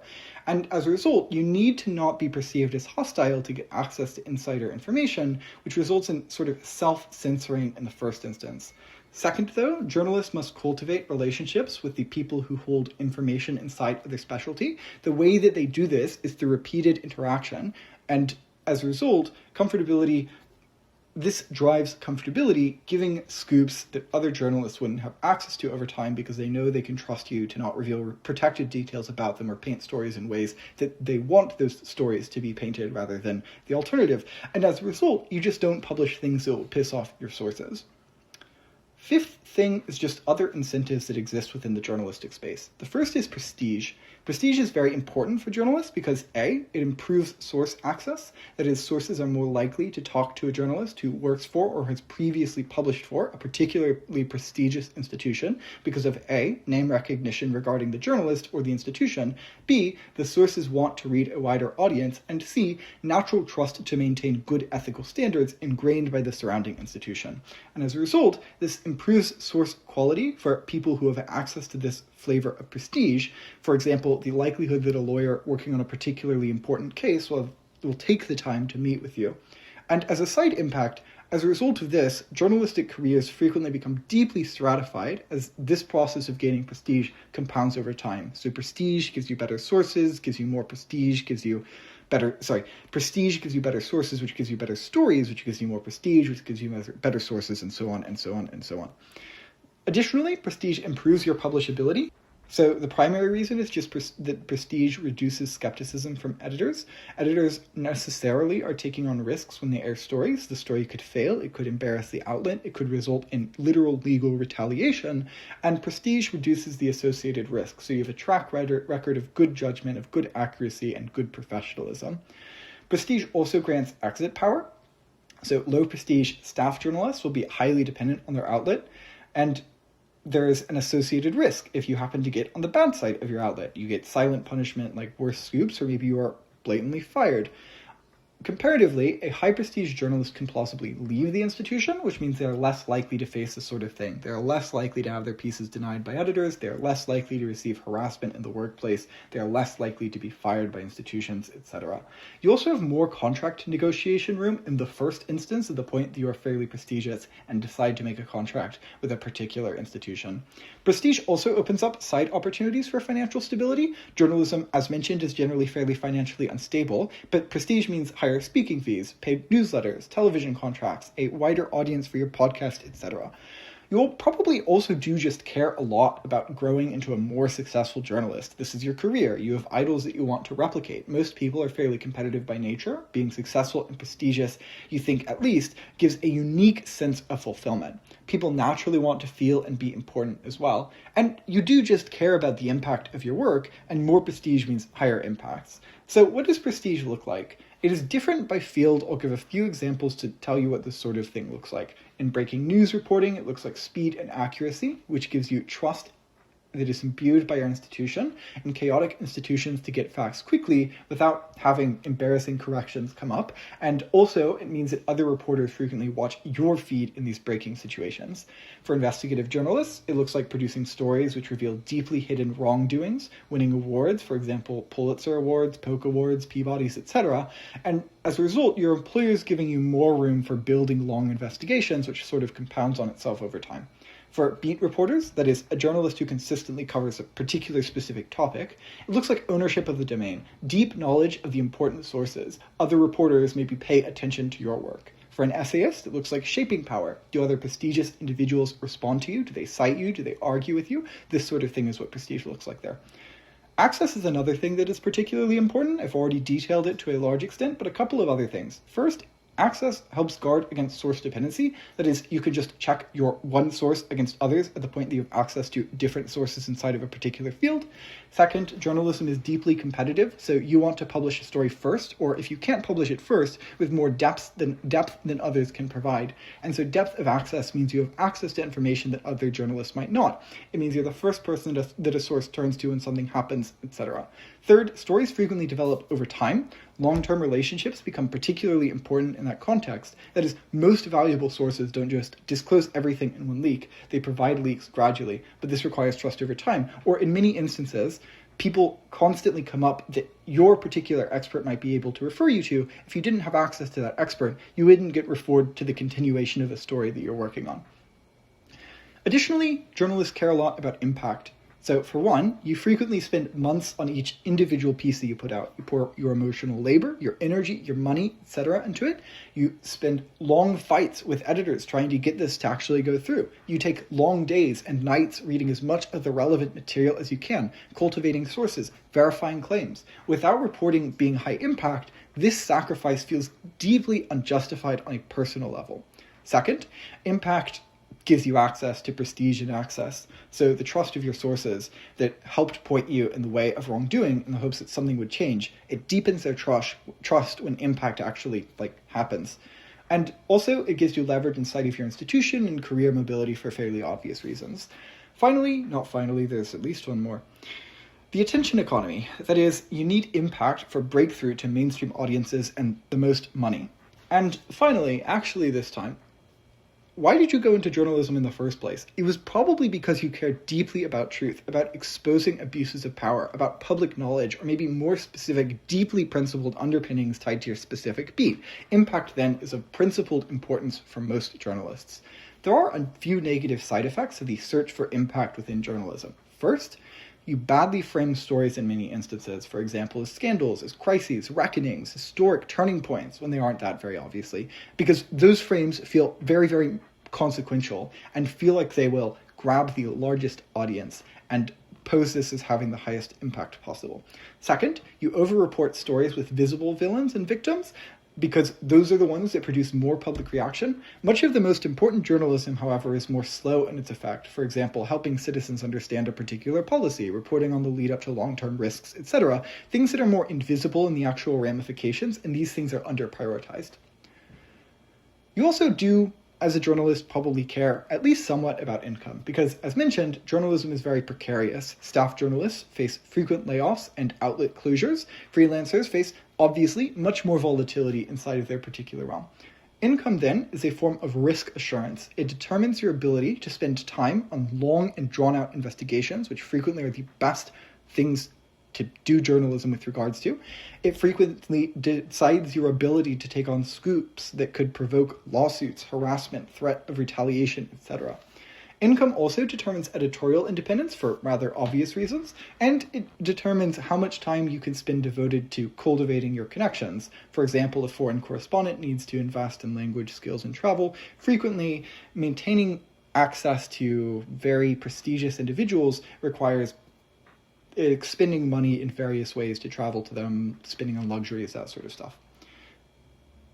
Okay, let's talk about citizen journalism. Just real quick, credit to Anna Komen for most of the material that is here. First, there's a very common debate around the rise of citizen journalism, or citizen journalism in general. So we're going to go through that debate. One argument in these debates is you get worse quality journalism on the side that has more citizen journalism. A few reasons. The first is that it is more likely to be inaccurate because you have a greater willingness to publish things without full context, because there is less backlash, and when there is backlash, it is easier to ignore when it feeds your bottom line through engagement rather than detracting from your viewership. You are less skilled in the craft. You don't know that you should check everything through 3 qualified sources, etc. Second, it is very likely that you don't know the journalistic code. That is, there is a requirement to give the person reported on a chance to respond, that you have a duty to protect your sources, etc. Why might that be important?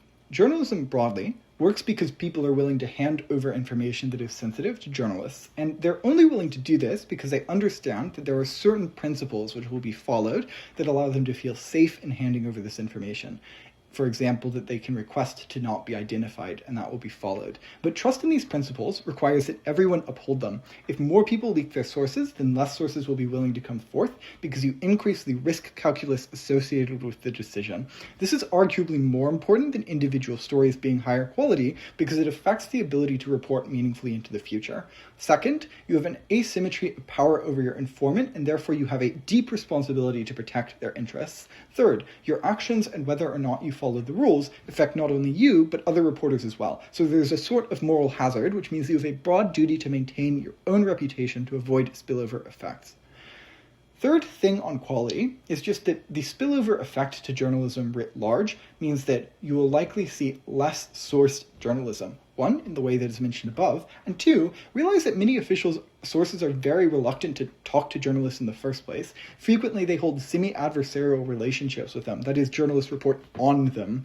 Frequently, these are people who feel overly badgered by public inquiry already and don't want to engage in this sort of thing. But they do anyways, and the reason they do is because they have to, because they are worried that if they don't talk to them, they will be butchered in the news, or they won't get to voice their particularly important, according to them, viewpoint. Citizen journalism decreases the authorities' willingness to talk to journalists writ large because they cannot be sure of the competence of those that approach them, because they know that they will receive degradation in the public sphere regardless, and therefore they have no strong incentive to provide you with information which helps their image in one particular outlet's view base. Additionally, the way that newsrooms decide where they allocate funds is based on whether they feel as though they have alternatives there. So if you can always hire a freelancer to do reporting in an area, the incentive to set up a newsroom disappears entirely. This is quite bad because having a permanent correspondent establishes trust and connections. Okay, the flip side of this argument is that it allows stories that otherwise would be ignored. One reason is just that stories are frequently ignored in terms of topic. So, for example, if you are a member of a minority, it is unlikely that an establishment which caters to majoritarian views will pick up your piece. Citizen journalism, on the other hand, allows for these pieces to be picked up either through self-representation or for smaller market niches that do have an audience, but maybe not a willingness to pay for the particular journal that you're trying to get your piece out to. Second, many stories are ignored for their angle. So, for example, conflict zones. When a career journalist enters a conflict zone, their trip is typically paid for by their company, which means that the company and the people the company go through have full and total control over where they go and what they see. That is, you're really only likely to see what local authorities, who the trip likely had to go through, want you to see or perceive as safe to show you. For example, not the heart of the conflict, not the places where the most atrocities are occurring. On the comparative, frequently, citizen journalists, as reckless citizens, go into these areas. They gather the trust of the local community, or maybe they are just from there in the first instance, and they catch stories in real time that otherwise would not receive global attention. These sources also frequently, as previously mentioned, know the language and have a sort of local understanding, which allows them better access to document things more closely. So, for example, major news outlets, an additional example is just that major news outlets in highly conservative countries probably rarely air liberal stories, but citizen journalism fills this vacuum because there's no editor that strikes down your story. Third, stories are frequently ignored for their area, that is, news outlets won't focus on unpaying audiences and places. Citizen journalists get views for those posts, even if audiences don't have a ton of willingness to pay for coverage. And this allows for accounting for lives that would otherwise be unaccounted for, which is quite good because it helps NGOs, academic articles, etc. And fourth, risk aversion just exists. That is, big companies are far more risk averse than individuals on the ground, and so they're unwilling to cover some stories that might imperil their particular journalist that they put on the ground, or might result in backlash. Next argument, then, is that there is a lack of accountability when it comes to citizen journalism. The first reason is just that you aren't surrounded by a network of editors who cut out stuff that is wrong, bosses who dictate the quality of what makes it out, competitive journalists who enforce rigor in writing, etc. Second, you don't have a contract, which means that you frequently cannot be held legally liable for the things that you say. Third, journalists require reputational upkeep. Citizen journalists do not primarily. They primarily rely on flashiness and explosive videos or whatever. And so they have less of an incentive to maintain a good reputation. And fourth, backlash from viewers is generally just small enough for you to wave it off and move on. And in the instances in which it isn't, it frequently increases your viewer size as a result of the aftermath and engagement in the media term. On the other side, there are some mitigation things that you can run for the bad quality argument regarding citizen journalism. The first thing to say is just that it is very easy to learn journalism. You probably make or have journalistic friends who inform you of ethical codes, etc. Basic research helps you understand the expectations of you, as evidenced by this workshop. You clearly have some affinity and desire in this particular field, and you don't want to be perceived awfully because it feels like an intense reflection onto you. Every single comment of hate that you get is something that you reflect personally onto your identity in many instances, especially since you are going out and documenting the things that you personally think are important. Second, it is globally recognized that you can request information from public institutions, and so access barriers might not be as bad as they say. Third, people just feel far more comfortable approaching you with things than they do ivory tower journalists, who they might perceive as adversarial or scary, and so it's very plausible that you could access to higher quality information in particular settings. Fourth, social media backlash does exist, and as I mentioned, you feel as though it is tied to your identity because you chose to cover the story, because you probably poured hours into editing the video, and so as a result, you don't want to trigger that sort of thing. It feels bad when it happens. You probably care about the topic that you're covering, and so you're more deeply emotionally attached to it and stuff like that. And the final thing to say is just that the more that citizen journalism happens, the more likely local officials will be to talk to people without a journalist badge, which maybe increases your access over time as this sort of thing gets normalized. A second argument from government side, from the side that opposes citizen journalists, I think this is a third argument actually at this point, is just that it takes away viewership from media outlets. So for rather obvious reasons, The Economist, The Guardian, Vox, etc. will probably never be challenged by this effect. Rather, the difference is primarily local. For example, whether you or a local newspaper report on a particular local crisis, where the primary attention, the very small amount of attention for this gets directed. Local media outlets struggle intensely, and we'll return to the why this is the case later. But if you take 20% away of their viewership, they likely are to go under. And this is quite bad because it means a loss of establishment sources which uphold good journalistic codes, and worse quality experiences for career journalists who are forced by geographic necessity to exist here, because the institutions that survive, A, decrease the funding that they allocate to certain things, and as a result frequently fire people or decrease expenditure on the sorts of things that drive high quality reporting. And as a result, you get lower quality journalism. And second, they're less likely to send journalists out to do field reporting because they expect citizen journalists to already have taken that portion of the job. But going on the ground is very important for contextual details that frequently only career journalists will pick up. For example, who are the necessary authorities to interface with instead of blindly interfacing with every authority around you, or what are the relevant surrounding details to the story. The counter-argument to this is just to say that the result is actually big industry has competition because you as a journalist now can go out on your own and will have an audience because it has been normalized to watch this sort of thing. And as a result of that, you have better contract negotiation footing, and news outlets are more willing to allow you to publish more material because you can to a larger audience anyways, regardless of whether or not they let this sort of thing out. Another argument is that citizen journalism results in echo chambers and worse social media spaces. The claim for this is that as citizen journalistic sources rise, social media algorithms boost their promotion, which results in them increasing the importance of them as a source of framing the way that the sort of lay person sees reality. There are 3 reasons that these are particularly strong sources of pushing your views into echo chambers. 1, things like The Economist, your local newspaper, etc., shift the way that they advertise themselves, realizing that the online domain is one of citizen journalists, and so they shift away from their advertisements there, allowing less breakout of echo chambers.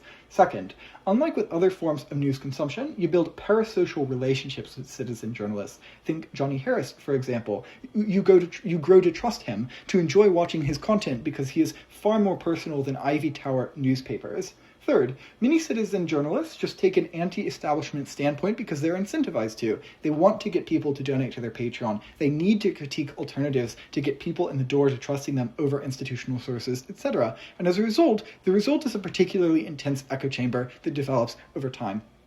On the comparative, even if things are slightly echo chambery on both sides, an establishment conservative news outlet is far, far better than citizen journalists. They are more balanced in their reporting. They are often legally mandated to do so. They are accountable to the public. They act more lawfully. That is, you are directly, obviously liable if you spread inflammatory rhetoric. You legally have to give people the chance to respond. In many instances, you are legally mandated, as previously mentioned, to report both sides. And so echo chambers are just far better on the side of the comparative that doesn't have as much citizen journalism.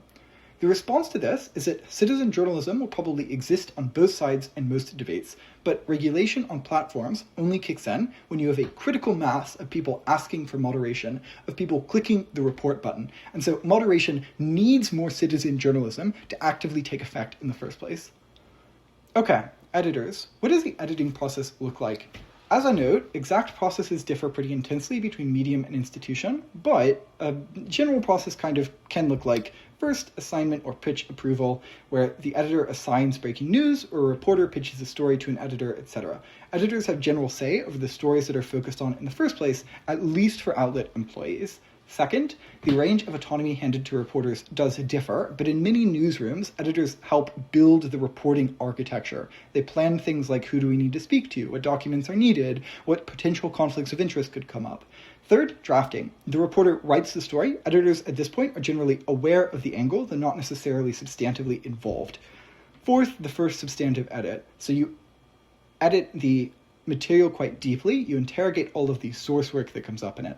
Fifth, outlets generally seek comments from the criticized entity, if there is such. Frequently, this sort of comment can reshape the piece. Maybe it unveils new information or it puts you in a different direction than you previously were going. Sixth, you get senior edit. And in many instances after this sort of edit phase, legal review. And not every piece does go through legal review, but anything that is particularly high risk does. After legal review, things are frequently reviewed for ethics, then copy edited for grammar, clarity, house style, consistency, titles, etc. And in many instances, there are many more intermediary stage before the finalized product goes out to actually public audiences. Editors are very risk sensitive. There are a number of reasons for this. The first is that the reputation of the outlet sits in an editor's hands, both in the phrasing they allow to be included in articles and in the articles that they allow through. And as a result, you get pretty intense conservativeness around the claims that are made. Second, publication is just impossible to undo. Once a story is out, harm occurs. Corrections may help that, but they don't restore the target or the institution's reputation. And third, there's a sort of asymmetry of cost-reward. So publishing a risky story that is right might result in short-term prestige and short-term traffic, but publishing a risky story that is wrong results in intensely costly defamation suits, resignations, harms to institutional credibility that decrease your ability to reach wider audiences in the future. And as a result, rationally, you are quite cost-averse, or risk-averse. Owners.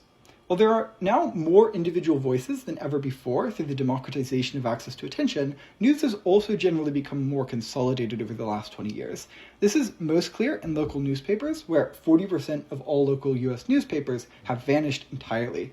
There are fewer independent local institutions providing a check on city councils, courts, police departments, etc. as a result of this. Why? Primarily economic collapse. Local papers were dependent on classifieds, that is, small local advertisements, and having a geographic monopoly. Digital platforms very obviously broke this. Classifieds moved online. They lost their paywall.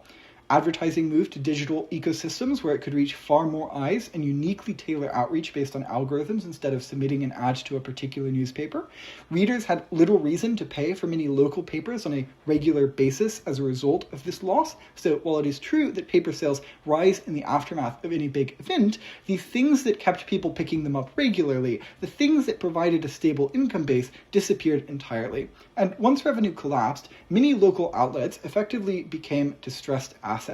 In this instance, private equity-style owners could easily buy them quite cheaply, centralize operations, sell real estate in instances where it wasn't necessary, and then share content across papers. Importantly, having a diverse portfolio of newspapers, of public institutions, stabilizes your revenue. So while it is true that each of them has temporally unstable revenue streams, a large number of temporally unstable revenue streams that are not temporally unstable for the same reasons, that is, they have different spikes in profit, different periods where they have long droughts of profit, means that you sort of conglomerate a stable revenue stream.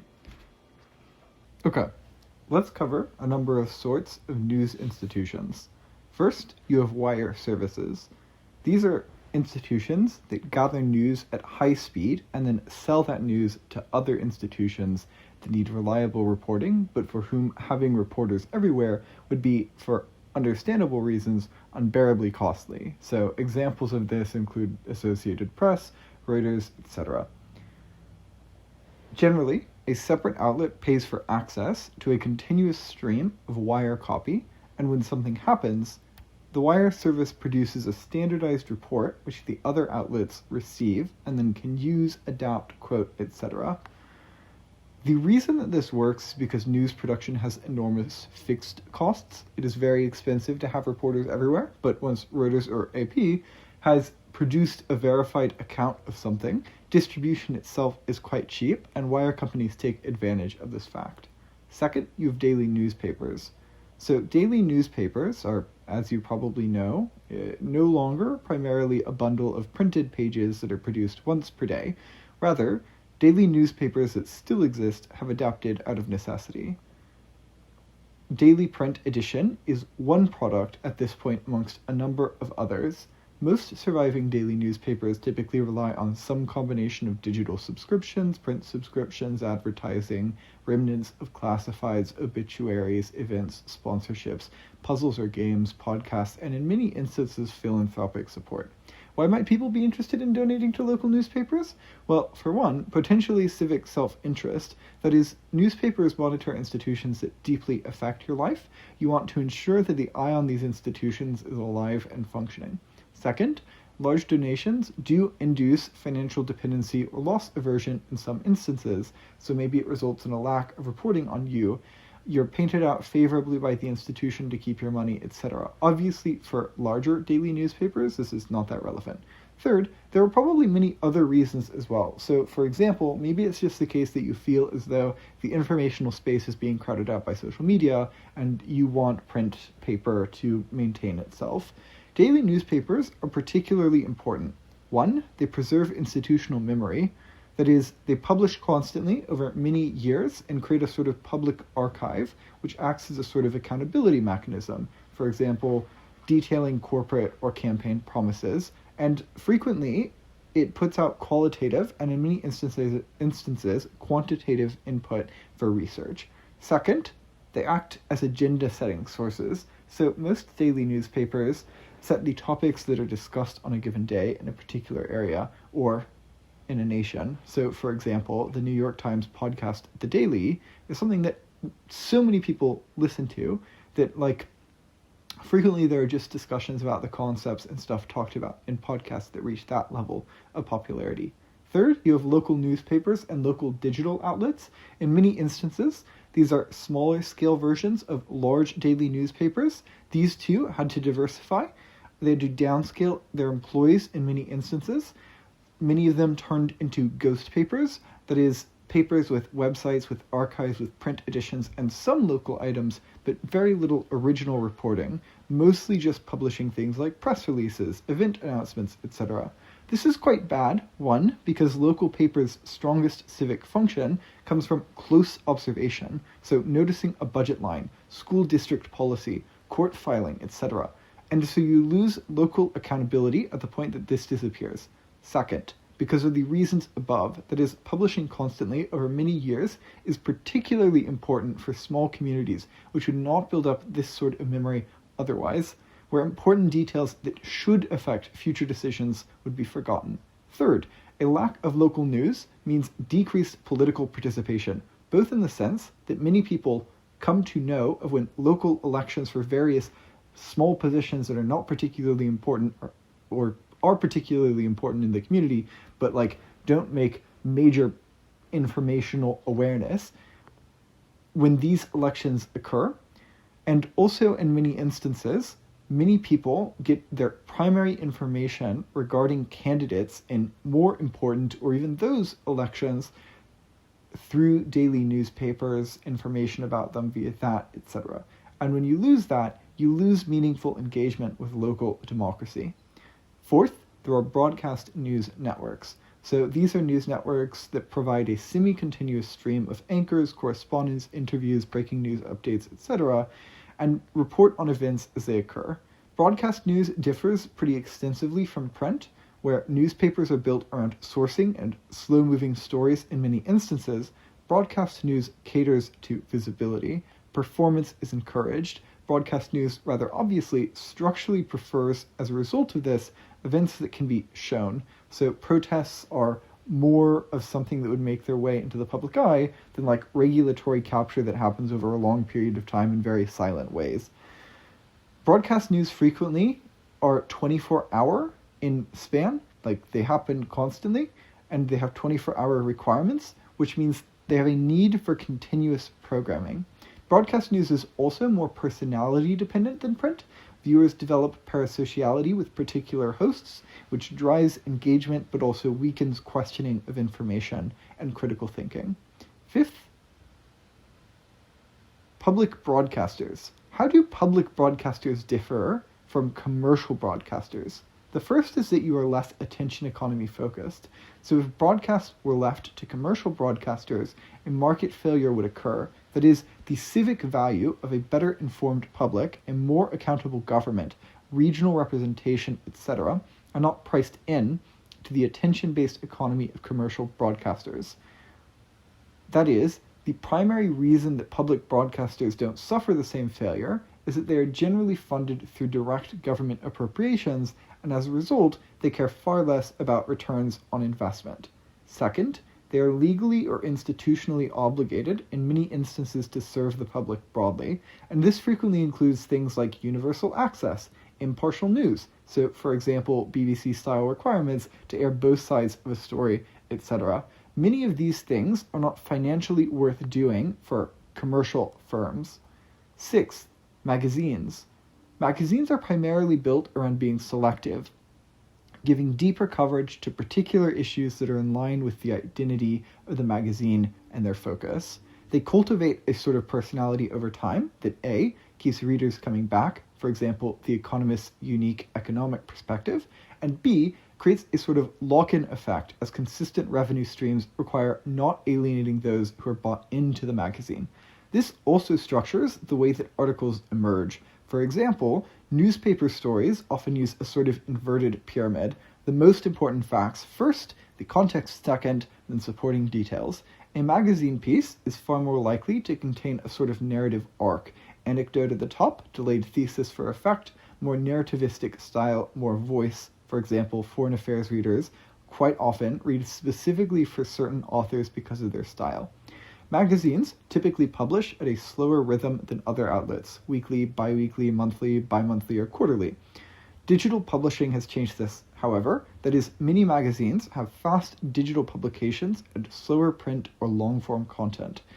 Revenue models for magazines vary significantly, though frequently ads as a share of revenue is rather minimal. Most ads that appear in magazines are highly tailored to the particular audience that the magazine caters to, for example, expensive watches and Business Insider, which fetch a higher price than advertisements that are not particularly catered. Frequently, Magazines are consumed for conspicuous consumption purposes, that is, to show off your posh identity or whatever. Seventh, you have aggregators. Examples include Google News, Apple News, Yahoo News, Ground News, etc. These aggregate, rank, package, and redistribute news produced by other organizations. These are quite important because these and social media have increasing influence over what news that we consume. Let's talk then about revenue models.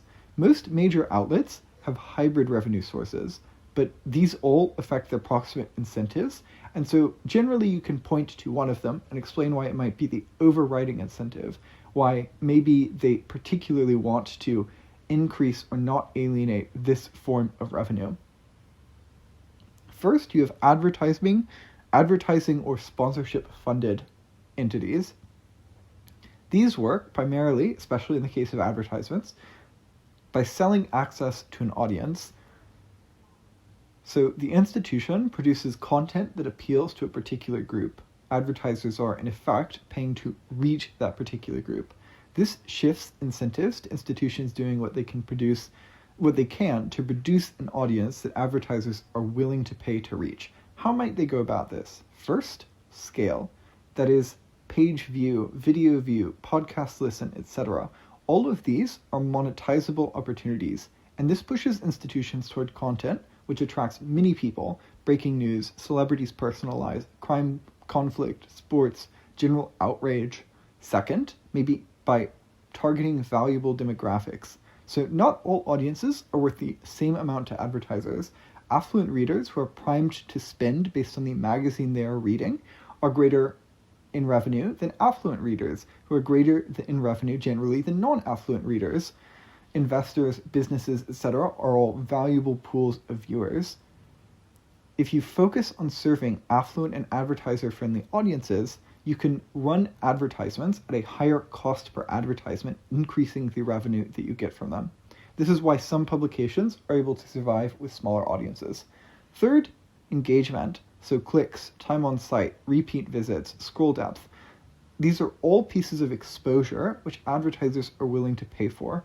And this pushes towards content that keeps people iterating, maybe better, more detailed, longer explanatory journalism, but also in many instances, flashy titles, emotional hooks, outrage, and fear. What did I mean by iterating? It keeps people interacting, I think is what that was supposed to say, with the content. Advertisement-based models require a certain level of brand safety. That is, advertisers don't want ads next to and therefore associated with disturbing, extremist, legally risky, or reputationally dangerous in other ways content, and as a result, sites may struggle to monetize coverage of more sensitive topics like war crimes, sexual violence, etc. if advertisement is their primary revenue source. Second, digital revenue can be highly unstable because it is dependent on algorithms, seasonal ad markets, broader economic conditions, share rates, etc., which pushes towards higher volume production to safeguard against the uncertainty in revenue. And third, frequently this incentivizes the focus, similar to the last one, on low marginal cost content, which can increase the chances of content farms, like your site turning into a content farm rather than putting out meaningful news. Sponsorship funding-based incentives diverge a little. That is, sponsors primarily put money behind things which match their brand or mission. Sponsors frequently have large sway over institutional topic choice based on their willingness to fund individual things, and this creates potential co-opting pressures. That is, you're unwilling to aggressively interrogate your sponsors. Second revenue model, viewer-funded. So viewers, listeners, or readers pay for access. Outlets then become less dependent on selling audience attention and more dependent on satisfying the audience. In many instances, this is good. In some instances, it is bad. There are multiple models of this. First, subscriptions, so things like newspaper paywalls, where institutions' incentive is now to make the audience feel as though continued access is worth the recurring cost. Second, membership models, so members pay to support a mission, but they aren't buying any exclusive content. The incentive this creates is to make people feel as though the institution is worthy of their monetary sacrifice. Third, crowdfunding. That is, a specific investigation or project is funded by audiences in episodic ways. Fourth, premium tier. So some content is free, but but people must pay to receive extra benefits. All of these share one particular thing. The institution is accountable to the audience that is willing to pay for the good. A number of ways that you can convince people to pay. 1. Quality. Audiences, very obviously, reward depth and expertise. Depth helps justify longer waiting periods between pieces to paying audiences. 2nd, consistency. You need to keep viewers returning. Consistent upgrades in quality, consistent output, etc. all result in that sort of thing. 3rd, specialization. You get lots of customers when you're the expert on a particular niche because you are the place that they turn to if they want information on this particular niche. The side and bad impact of all of this is frequently audience capture, so outlets become reluctant to challenge original world views that they built themselves off of, because this risks audience backlash and buyout, which decreases your revenue. And as a result, you force yourself to be locked into a particular niche, a particular ideology, that sort of thing. 3rd revenue model, grant funded. So markets won't sustain every form of journalism. We already talked about one in which they wouldn't in the past, which is state-funded forms where they fill in a particular gap that markets frequently don't provide.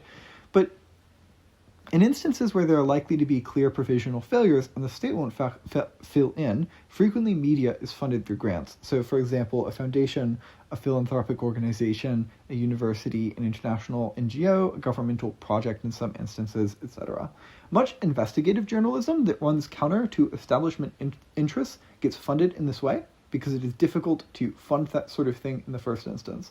The healthiest grants include an editorial firewall, so the funder gives money for a particular area but don't control the specific findings. Even still, grant funding confers a number of incentives. First, grant funding, relatively obviously, structurally decides the area of focus for the institution. Second, grant recipients may still be afraid of pissing off funders and not publishing things that go against their interests in the hope of continuing funding. Third, many grant providers are oriented around success. And so you as an institution are pushed to put out ways in which you are being successful, to show markers of process, to focus on things where success can be measured more, and maybe this shifts your incentives in bad ways. But at the same time, grant-funded projects are uniquely liberated. Primarily, they are not tightly bound to a particular audience's demands, or even having a big audience in the first place. Additionally, they tend to have unique abilities to tolerate long time horizons and riskiness, as they can tolerate uncertainty, having already received the funding to pay journalists and go about operations. Fourth, you have owner-subsidized or corporate cost-subsidized institutions. This is probably the most diverse interest set of funding sources, maybe other than grants.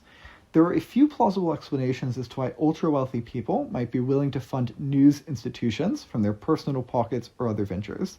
The first and most obvious is just that in some instances, running a loss makes more sense than selling assets at minimal prices because everyone knows the venture is unprofitable, or decommissioning the institution. Second, though, prestige. So having a news institution confers status onto you, which ordinary wealth does not confer. It places you inside an ultra-elite life. It grants you invitations to big events just because people want you there, because they want your narrative-shaping presence.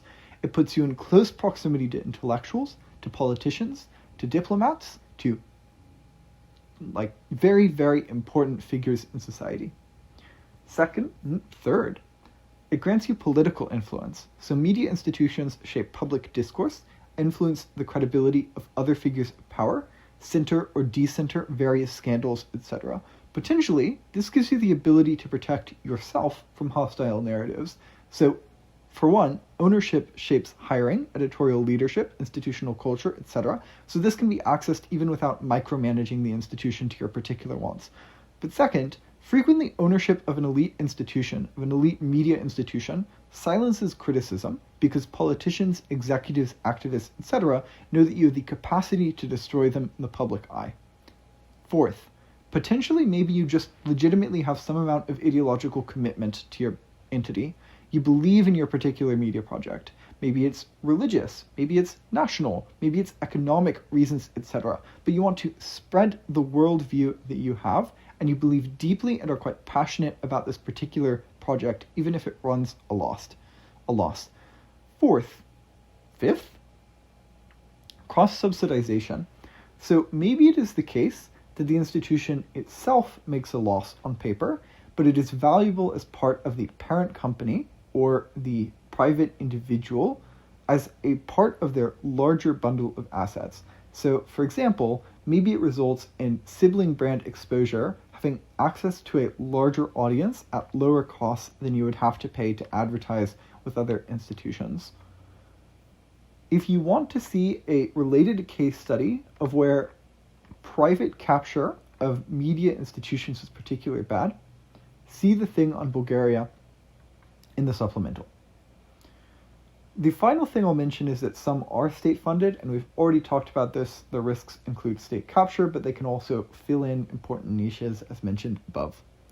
One final note. It's not clear that competition in the news industry is actually a good thing in the first instance. There are a number of reasons to believe it isn't. For one, people are more entertained by and prefer reading things that they find easy to consume. And so competition forces competing for the lowest common denominator. And notably, this is easier. It is far easier to dumb down hard to understand complicated messages. And so this sort of thing is where competition primarily pushes. It is easier to do that than to garner other competitive advantages, that is. Second, people like to read things that align with their pre-existing beliefs. Competition, in many instances, looks like ensuring that you cater to a particular audience, that you don't challenge their beliefs because they have more places they could turn to at the point that you start to challenge them and become cognitively dissonant for them to consume. Third, it looks like, in many instances, spending on advertisements and promotion that is no longer spent on journalism, that is unproductive economic activity, that all it does is seeks more views, more engagement, etc., rather than actually pushing in the direction of higher quality journalism and better stuff like that. This is because advertisements have generally a much higher return on investment than investments into higher quality journalism that is quite silent and difficult for the average viewer to understand. And as a result, this is frequently where money gets funneled in the first instances, in the majority of instances when competition ensues.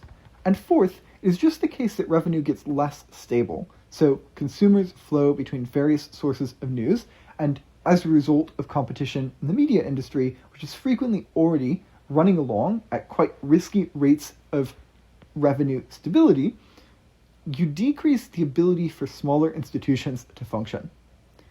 Okay, finally, let's talk about audiences. The way that audiences interface with particular outlets is very important in many media rounds. I'm not going to go into all that much depth in terms of this sort of clash, but I'll give you a few notes. The first is that the vast majority of interaction with news happens through passive incidental exposure. So having your TV on in the background while your friends are over, while you're eating dinner, while you're doing other things but not focusing explicitly on it. Encountering news while scrolling social media, seeing push alerts, glancing at a TV in a gym or a restaurant. This is how the majority of people learn that certain things are going on. They do not fully understand the issue, they just become aware of its existence. In this context, information is highly fragmented. You see headlines without the details, a clip of a protest rather than the contextual surroundings, etc. Given that this is the vast majority of interaction with non-paywalled, non-difficult to run into without seeking out forms of news, this is a way of interaction that should weigh quite highly. Also notably, you are far more likely to tune in to things that you either avidly hate or strongly agree with, that is, the things that draw your attention to the TV in the background, and you're also likely only to really take in or internalize information that confirms your pre-existing beliefs because of confirmation bias, the cognitive dissonance associated with internalizing other narratives, etc. Second, when it isn't this, it is still deeply biased and uncritical, that is, your engagement with media. You go to your favorite news source to find reasons to believe the things that you already do, to have your views parroted back at you because this requires the least mental work, because it is the most comfortable thing to listen to. Third, even when audiences engage in critical evaluation of their sources, even when users are actively comparing sources, It is generally very biased. You think that you are being neutral, but in reality you are deeply interrogating claims that are hostile to you and very quick to accept claims that are friendly to you. Again, confirmation bias, cognitive dissonance. That's all for this workshop. I'll see you all tomorrow. So the broad split of this and the next workshop is that today we'll talk about classic art markets, and tomorrow we're going to focus more on songs and movies. Hopefully I will have time to do research for both of those instead of just one. So art and art markets act as both a goods market and a financial market. We'll start with the goods market. Art has three overlapping forms of value that comprise its market valuation. First is its aesthetic value. This is deeply personal and very difficult to approximate financially. That is, one piece of art could have deep meaning to one person and be completely bland to another. However, aesthetic value is not purely arbitrary. That is, while people can disagree about whether a work is particularly beautiful or powerful, critics are still able to develop shared evaluative standards with regards to things that go into technical expertise. Second, it has cultural value, the value that the piece of art holds because of shared social history regarding it. For example, symbolic meaning, political importance, attachment to the legacy of an esteemed artist, that sort of thing. Third, economic considerations go into the evaluation. That is, things like the condition of the piece, the scarcity of art by this particular artist, the ownership history of the piece, etc. Okay, let's talk about art galleries. Art galleries are commercial intermediaries between artist and buyer. There are broadly two sorts of art galleries. First, primary market galleries. These are galleries that sell works for the first time, generally representing living artists. They organize exhibitions to introduce collectors to artists' work. They handle sales for the artist. They manage a lot of the artist's economic life. These galleries generally find and select their own artists, and then once a gallery takes on an artist, it may choose to formally represent them. And in those instances, the gallery gets access to new work from the artist, it sells their work, and it takes a commission off of their work. The standard thing here is around 50% of the sale price. Second, you have secondary market galleries. These are galleries which resell works that have already been sold. Many of these specialize in particular artists or particular styles, and often they operate more privately than primary market galleries because they have an existing audience, an existing value, and so their primary goal is to match art to buyer rather than create buyers in the first place. Sales in art galleries don't work like standard retail sales. That is, in standard retail sales, buyers see a price, and if they want to buy the thing at that price, they are able to do so. Rather, especially for art from in-demand artists, galleries frequently control access, controlling where work is going to be placed. So, for example, a respected collector would get priority over someone who is wanting to flip the work at an auction. The reason for this is just because, while good buyers frequently help out artists' careers by keeping their work in an esteemed collection, lending it to exhibitions, introducing other collectors, etc., bad buyers frequently resell too quickly and overexpose the work to public markets, which damages the artist's price stability. In many instances as a result of this, galleries force buyers to agree to resale restrictions, and this also gives galleries larger control over artists' prices in general, allowing for them to prevent price spikes around speculation by slowly bringing prices up in a controlled manner if shows are consistently selling out.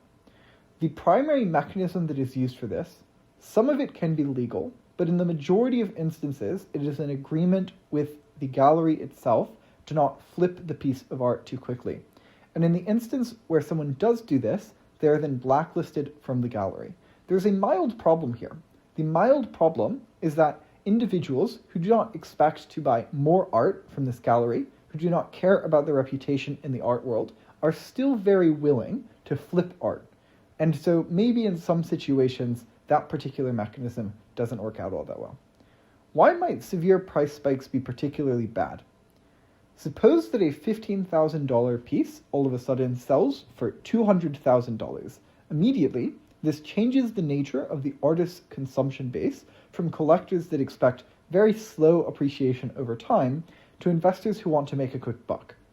The artist begins to consistently show up in auctions as pieces are sold over and over and over again as a result of surrounding hype and they want to liquidate suddenly expensive assets. That is, markets flood with this artist's piece in two ways. First, many people holding on to their work come to sell because it is rapidly appreciated and you want to sell before it drops, and because you want to make a bunch of money off of it as is rational. And second, the successive nature of sales, that is, one piece being sold at an auction, then another auction, then another auction, makes the perceived quantity of the artist's pieces rise in the public view, which results over time in prices falling precipitously. At that point, people who spent $200,000 on this artist's pieces realize that this price is not sustainable for the piece, as prices start to fall slowly at first and then rapidly all at once, as people rush to liquidate the pieces that they speculated on. The result? The artist might make marginally more in the short term off of a couple of pieces that are sold to secondary market players, but the vast majority of money that changes hands in this process is between already wealthy financial speculators, and the artist's art asset value is permanently tarnished by the period of instability. They are frequently treated, in many instances, as well as a failed fad, and the price fall frequently comes to reflect perceived value of their art. There are different tiers of galleries. First, you have early career and local galleries. These are generally artist-run spaces. Sometimes they are project spaces. They frequently take more risks. They show younger audiences. They show younger artists, and they have very limited resources because they aren't financially backed by large pools of capital. Second, you have emerging or mid-tier contemporary galleries. These generally represent serious living artists, and these push artists toward institutional visibility in the majority of instances. Third, you have blue-chip mega galleries. So, for example, Hauser-Wirth or David Zwirner, etc. I'm sure I mispronounced those. These generally have multinational reach, they generally have multiple locations, they frequently have large staff pools, and oftentimes they put on museum-quality exhibitions. These are particularly prestigious institutions themselves, which hold a very large amount of weight in art markets as price makers. Art galleries tend to be somewhat financially fragile to the extent that revenue is frequently irregular, but costs stay constant. I think generally blue chip mega galleries or larger, massive mega corporation galleries are somewhat able to deal with this to the extent that they diversify their revenue and have less reliance on particular fads, etc. Galleries also shape the narrative that is associated with artists. They convey why particular artists are socially relevant.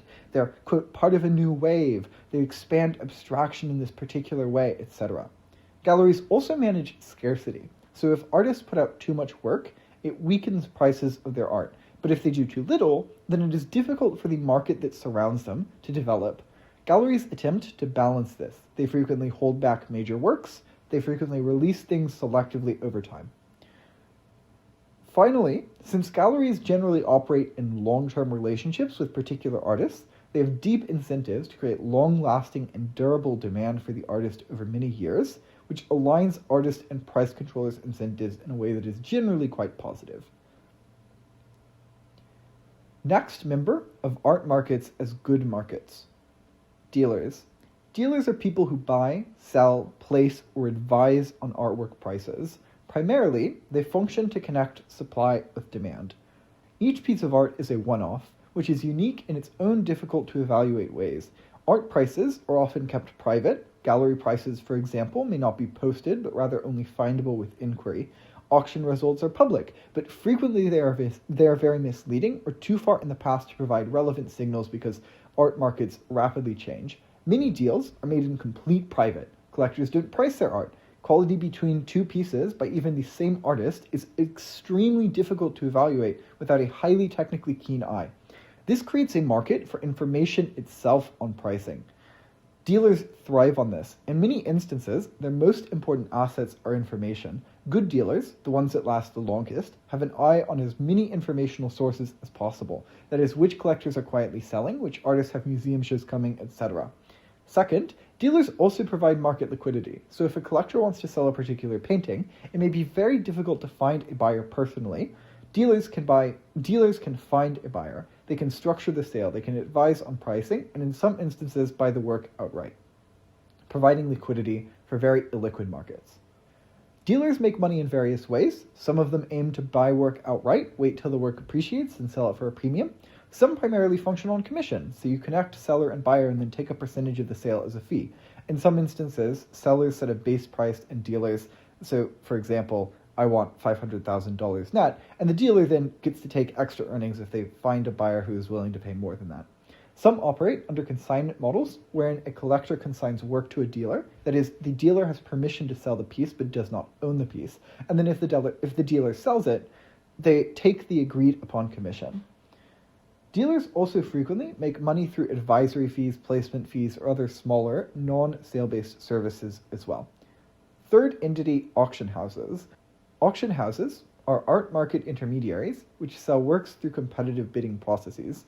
They gather consignments from sellers, market those works, assemble potential buyers, stage the sale, and then take fees from transactions at the sale. Most public-facing price setting in the art world comes from auction houses. That is, this is where the sorts of information around the price of art outside of, in many instances, galleries in the first place come to be known. The sellers in the auction set a reserve price, that is the minimum price at which the work can then be sold. Auctions differ in format. In a live auction, people are present in the room and actively bid in that way against one another. But auctions can also happen online. They can happen by phone, or they can happen through absentee bids. That is, you submit your maximum price beforehand, and the bid happens incrementally until the maximum price of all but one buyer has been outpaced.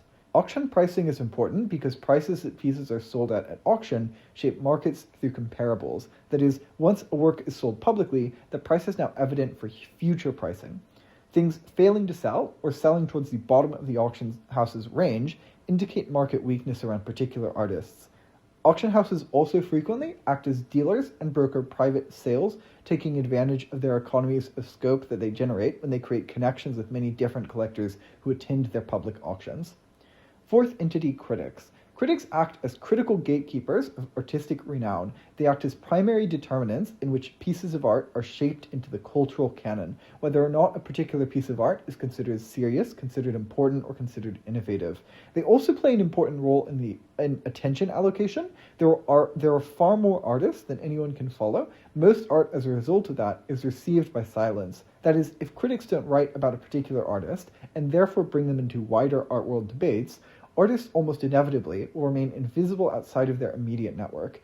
Critics are frequently structurally biased for a number of reasons. The first subset is just critic exposure and coverage is slanted in a number of ways. For one, pure access. That is, critics are just far more likely to see shows in major art centers, and even within these big cities, critics are primarily exposed to spaces which already have some status, where they got recommended to go, where they heard about it and know about this scene already. Second, network bias. Critics hear about shows through their friends, through invitations, through professional gossip. That is, attention primarily travels through existing networks, and so artists with better institutional proximity, for example, going to art school, having well-connected parents, etc., are far more likely to receive critic focus. Third, editorial constraints. So critics' time is not unlimited. They are beholden to publications in many instances, and publications are beholden to audiences' preferred style, so deadlines and, in many instances, geographic limits. So even if a critic wanted to cover a small experimental show, editors may push them away from doing this towards major exhibitions. Fourth, market visibility deeply affects what is worth writing about. The hype that is surrounding new artists or particular pieces shapes what critics primarily focus on. Fifth, much contemporary criticism is written in highly specialized, deeply insider language. Artists whose art appeals to that language, or artists who are fluent in that language, or whose galleries can translate their work into it, are advantaged. That is, those with a Master of Fine Arts with deep connections to the artistic scene. Second subset, there are a number of conflicts of interest and dependencies that have the potential to rear their heads and shift away from legitimate criticism. First, your professional life depends on relationships with the people and institutions that you need to criticize. That is, your ability to get invited to private previews, to sit on appointed panels, to write essays for galleries, etc., is dependent on the institutions that you are actively criticizing.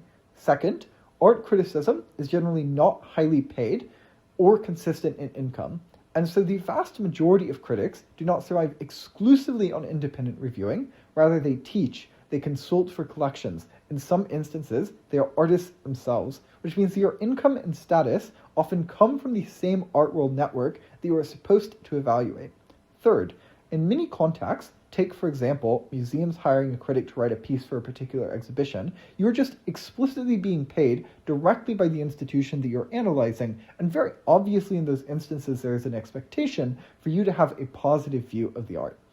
Fourth, you are frequently friends with these people. The contemporary art world is rather small. You go to dinners, studio visits, art fairs, conferences, and parties with these people. You meet the same artists and collectors repeatedly. It is very difficult to brutally review someone you just had dinner with, or someone who introduced you to an editor, or whose studio you visited privately and had conversations with.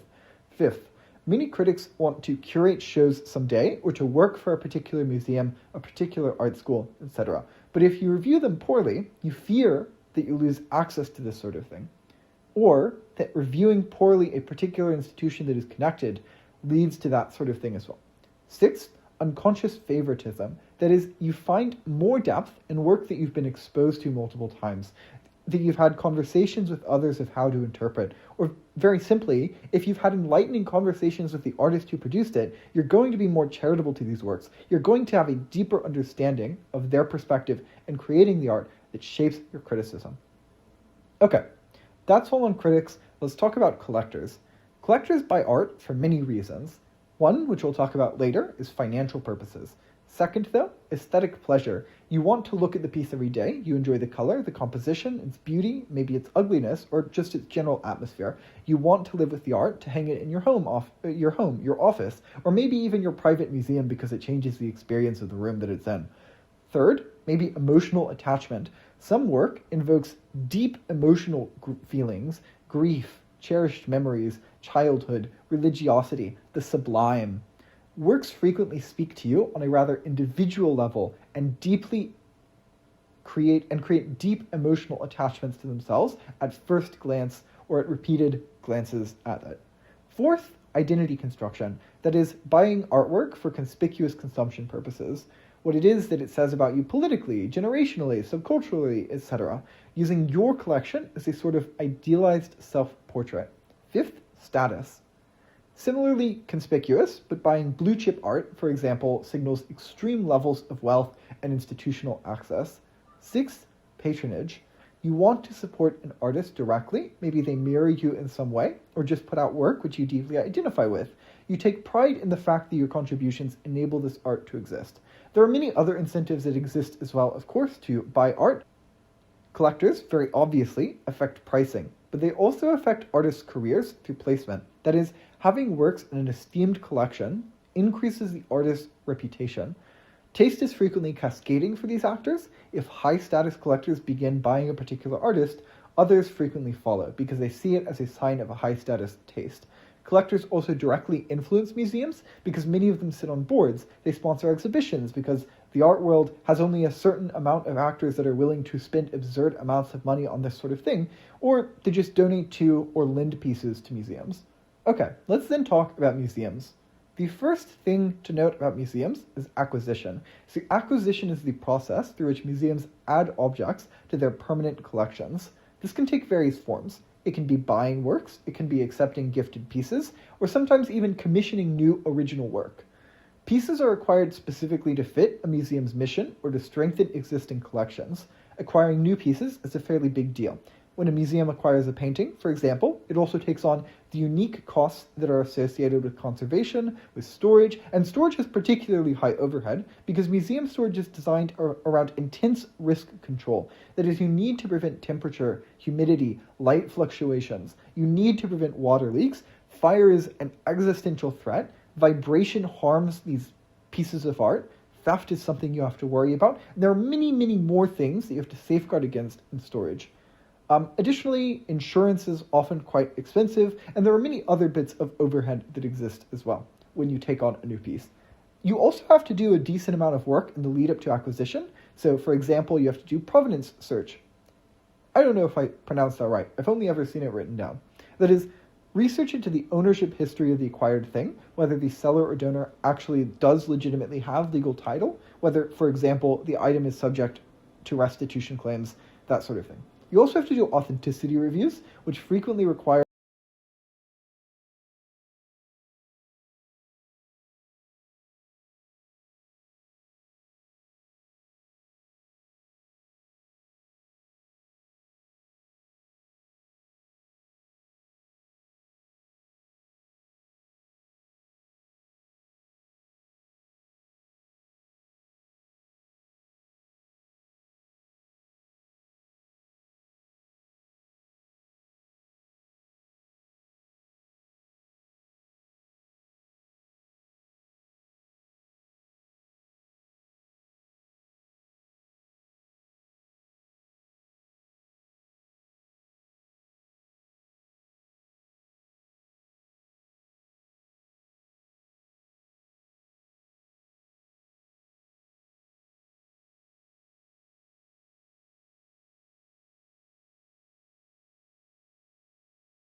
Okay, two primary pieces of advice for approaching these sorts of debates. The first is just to remember that most narratives are interacted with outside of media. So if you're having a debate about the portrayal of a particular thing inside of media, whether or not it is good to do it in this way or some other way, or whether or not it is good to have it portrayed in media in general, ask yourself how it is that people interact with this thing outside of media, because it shifts the comparative of the debate pretty meaningfully. So even if something is, say, done poorly in media, maybe the way that you interact with it on the comparative is just far worse, and so even a poorly done portrayal in media is better than the alternative. The second note is just that many narrative debates are hidden media debates. That is, the primary way in which you might interact with the narrative in question is through films, through music, through books, and as a result, the material that I'm going to talk about here is often useful in debates where the particular medium of the narrative is not specified.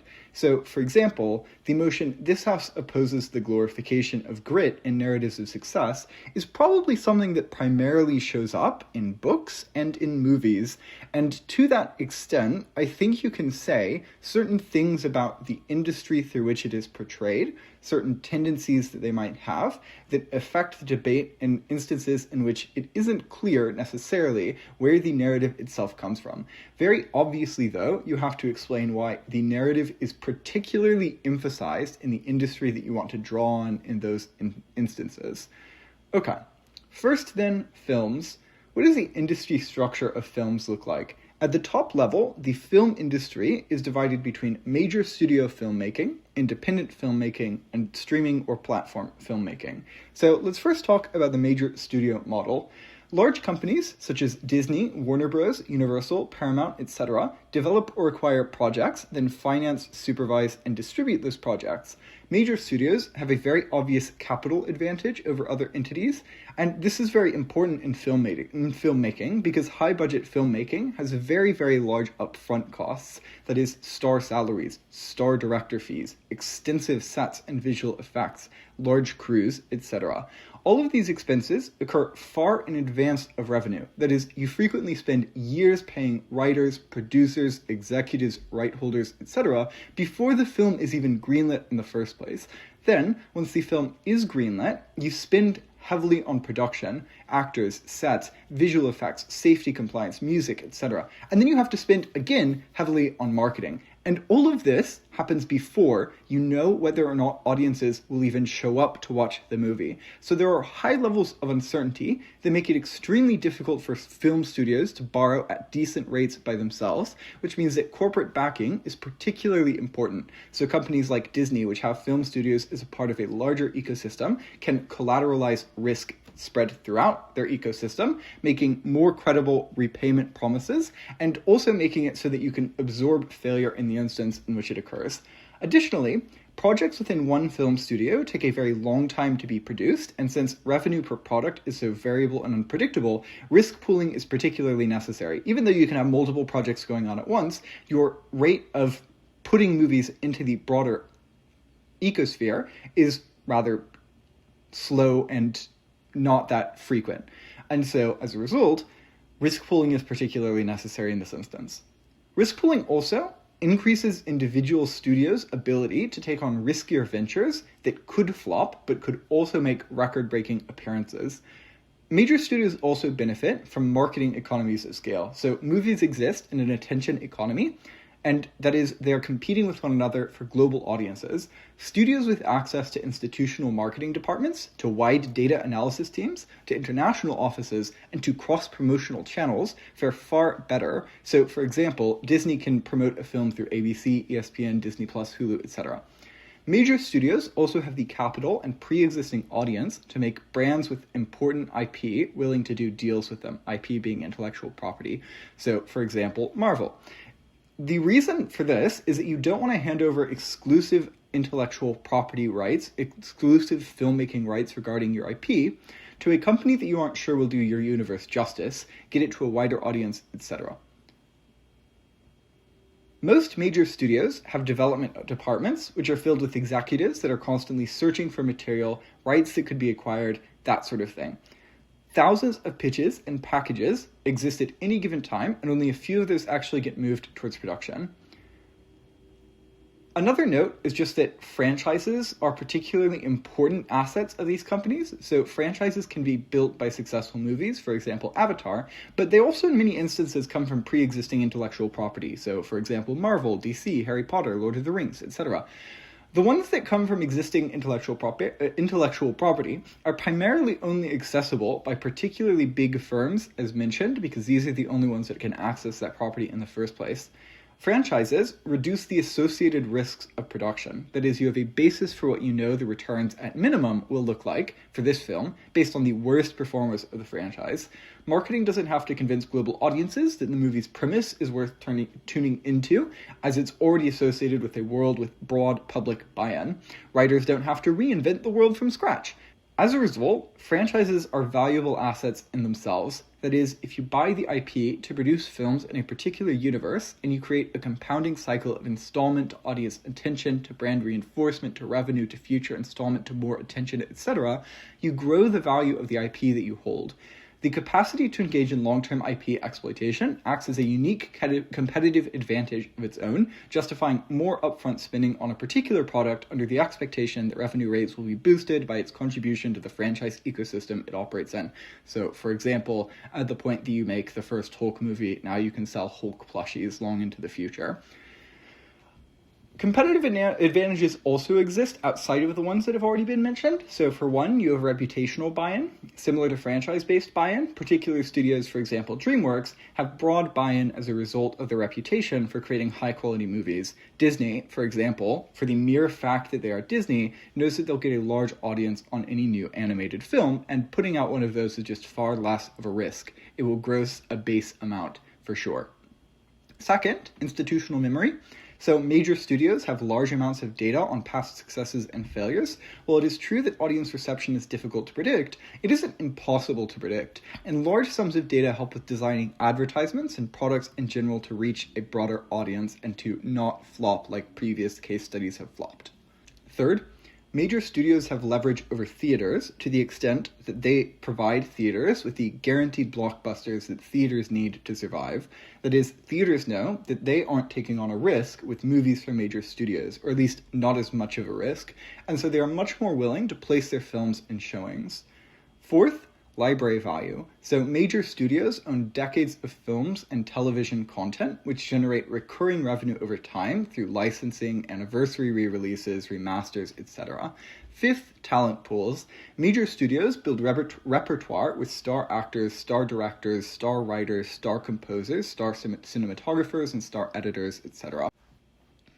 There are many, many more examples of market advantages that do exist. However, most of these are rather marginal examples. For example, lower transaction costs in dealing with unions because of your familiarity. Okay, let's then talk about the independent model.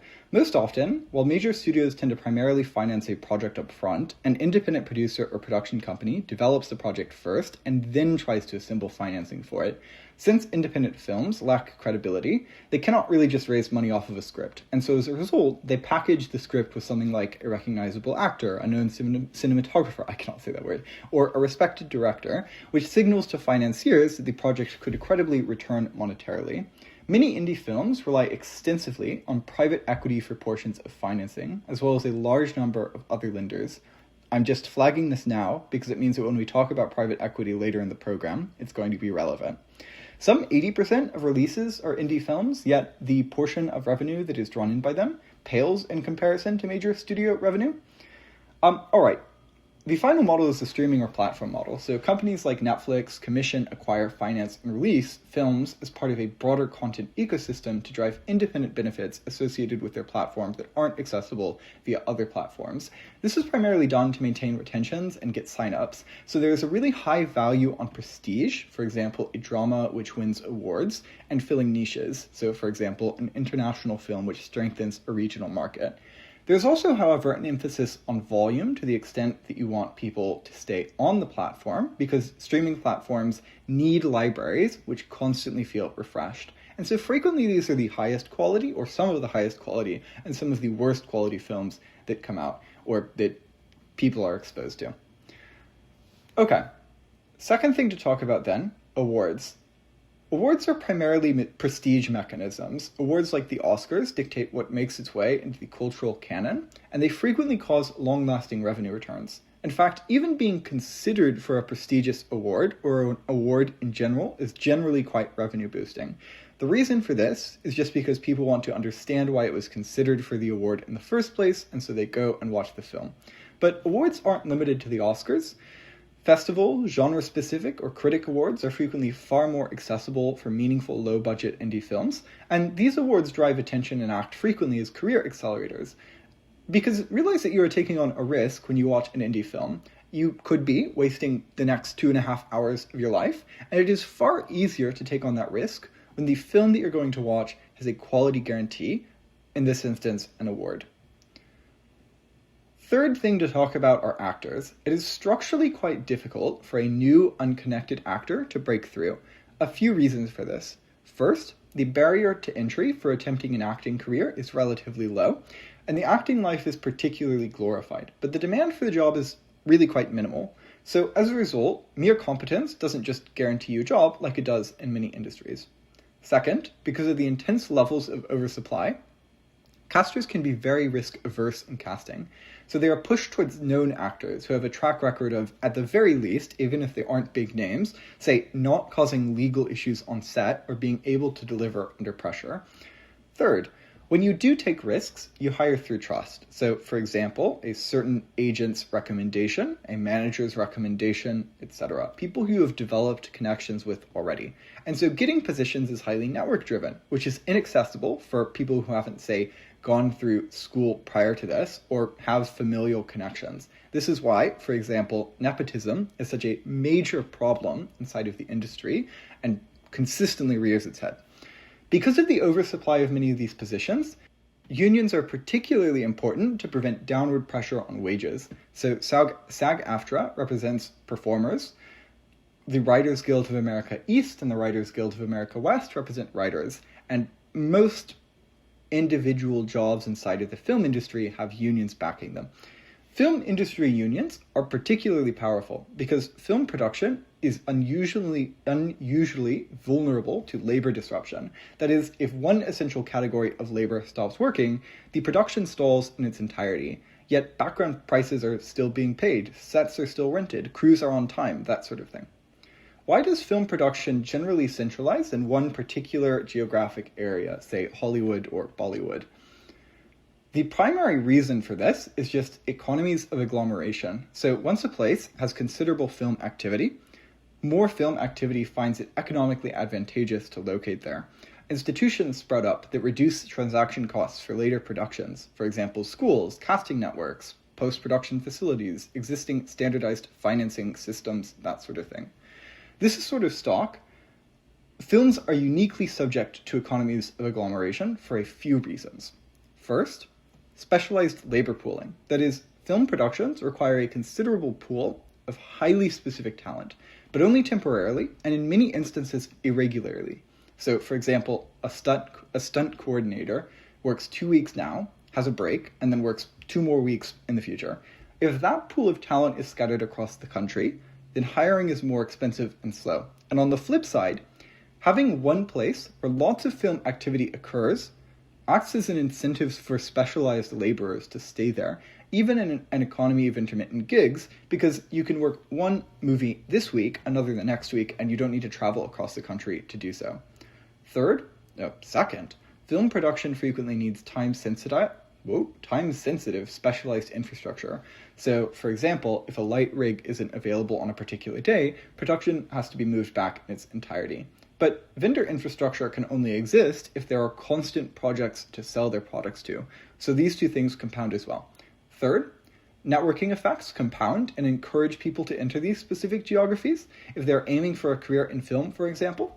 And this results in immense amounts of talent concentration, which creates a sort of labor market thickness to the extent that since producers want many possible workers and workers want many possible employers, both of them thrive on having a thick labor market for each.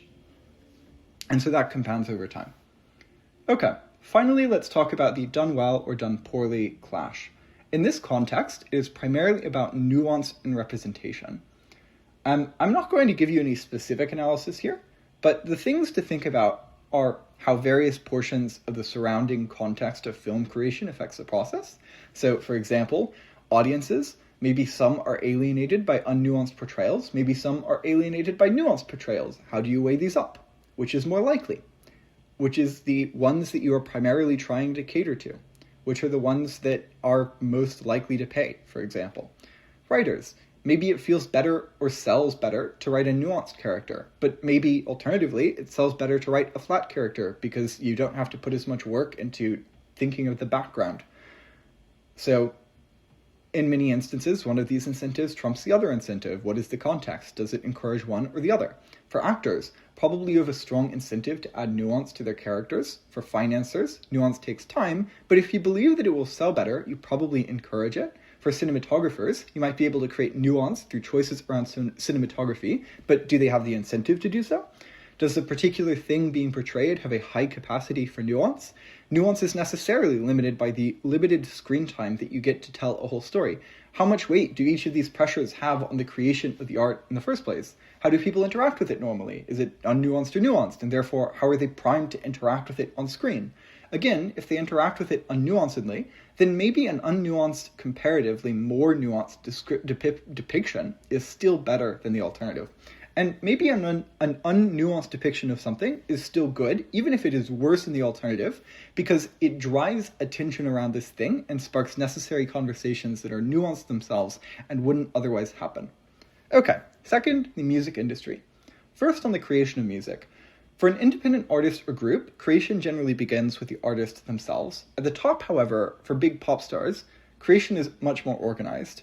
Writing for a small artist is recursive and intimate. You write a line, you sit on it for days, you rewrite it, you realize that you've got the whole melody wrong and you rewrite the whole song. This process can be deeply frustrating and also deeply meaningful as a process of self-discovery and emotional catharsis, and also in many instances, genuinely quite annoying to go through.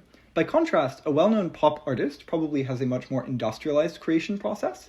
In some instances, you take on a considerable portion of writing, but you generally at the very least are buffered by specialists. So top-liners, for example, that is, specialized artists who craft the bits that sit on top of musical prose, for example, the melodies, harmonies, etc. They generate melodies and hooks. Pop hits, as a result of this pretty extensive division of labor, are often technical products of sort of industrial scale, which is kind of wild to think about in the music industry. Second, on artist management. Artists face an unusually fragmented industry. You got into this most likely for the creative side of things, but well-known artists have to deal with rights ownership, platform strategy, publicity managing, fan relations, and many more things.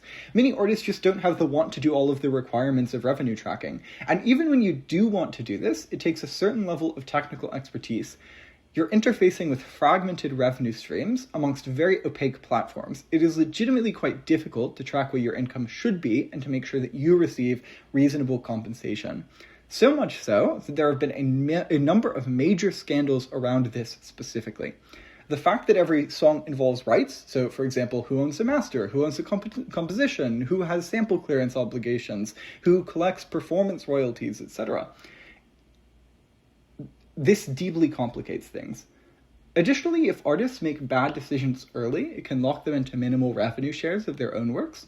Artists are not legal experts, but they frequently need managers, not because managers are legal experts, but to know when legal review is necessary or helpful.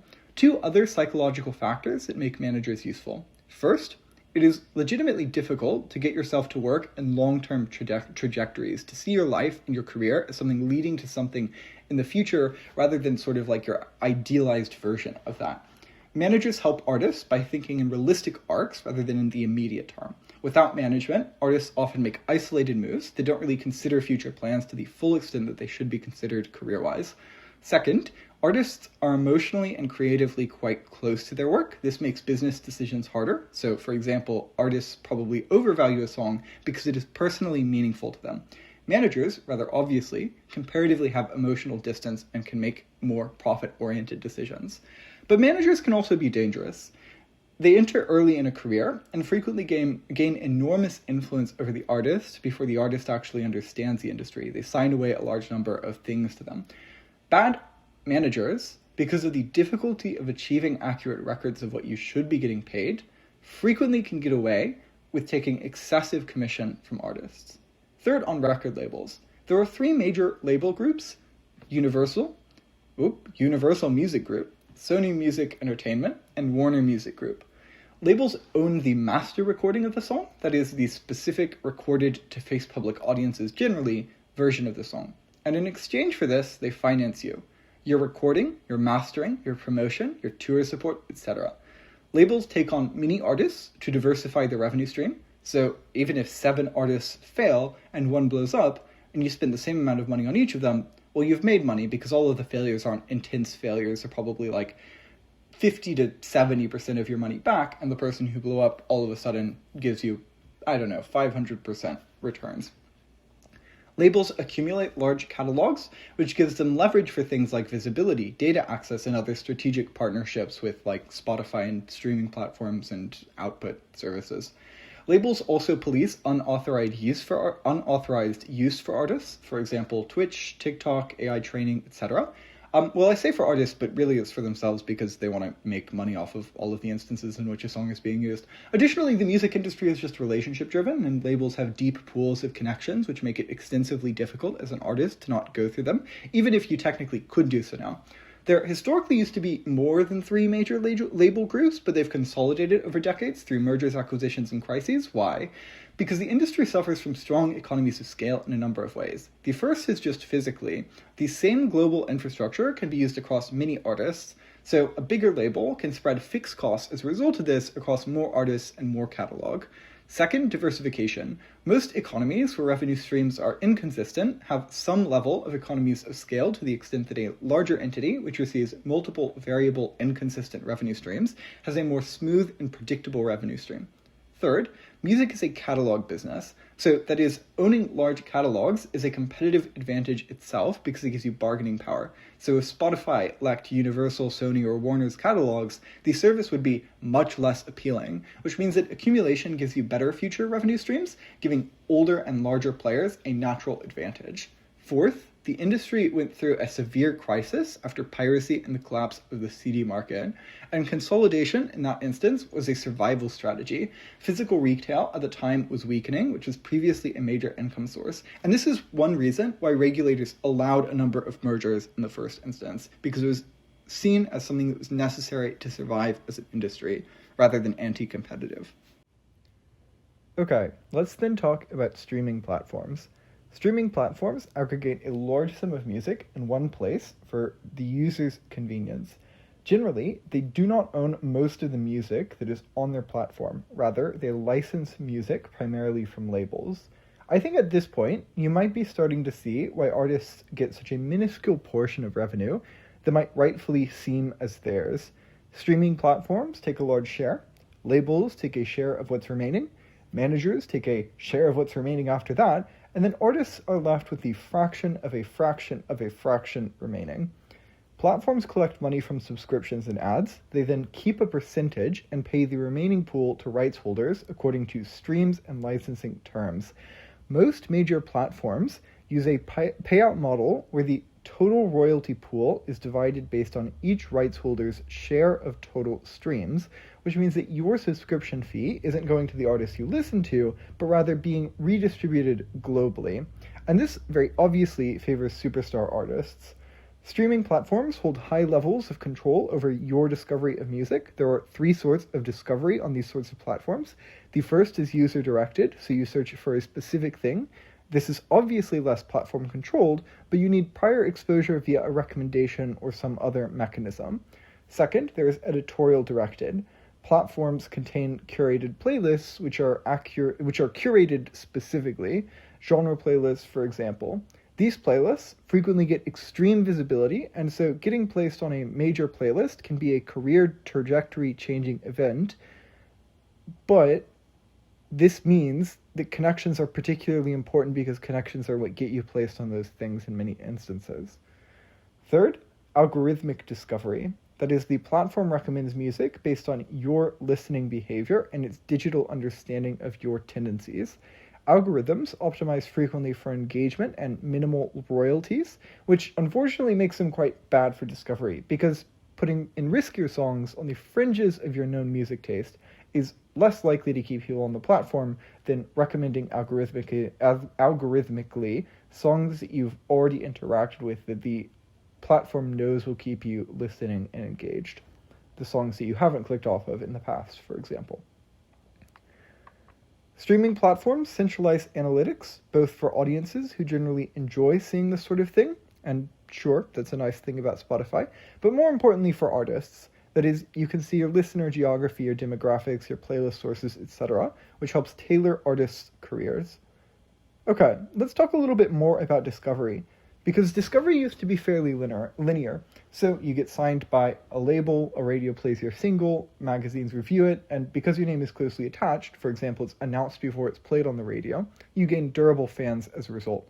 This has changed pretty immensely. First, names are less attached to the songs. That is, if you shuffle a playlist on Spotify, you don't know which artist you're listening to at any given point. And in many instances, you search up a playlist based off of like the vibes of the playlist. And so frequently you have no clue which artist you're listening to when you're listening on Spotify. Second, algorithms decide the majority of discovery. So music is then shaped by what algorithms recommend and the way that algorithms prioritize certain goals, such as engagement, for example. Third, short-form videos became a major discovery engine. That is, discovery very frequently at this point happens through fragments on TikTok, and this kind of leads to the sort of TikTokification of music that we all know is happening. So, for example, you get one particularly exciting and catchy area and less care for the rest of the song. Not necessarily always true, but that's the sort of bad side of it. Examples of this include ABCDEFU, Jake's Golden Hour, etc.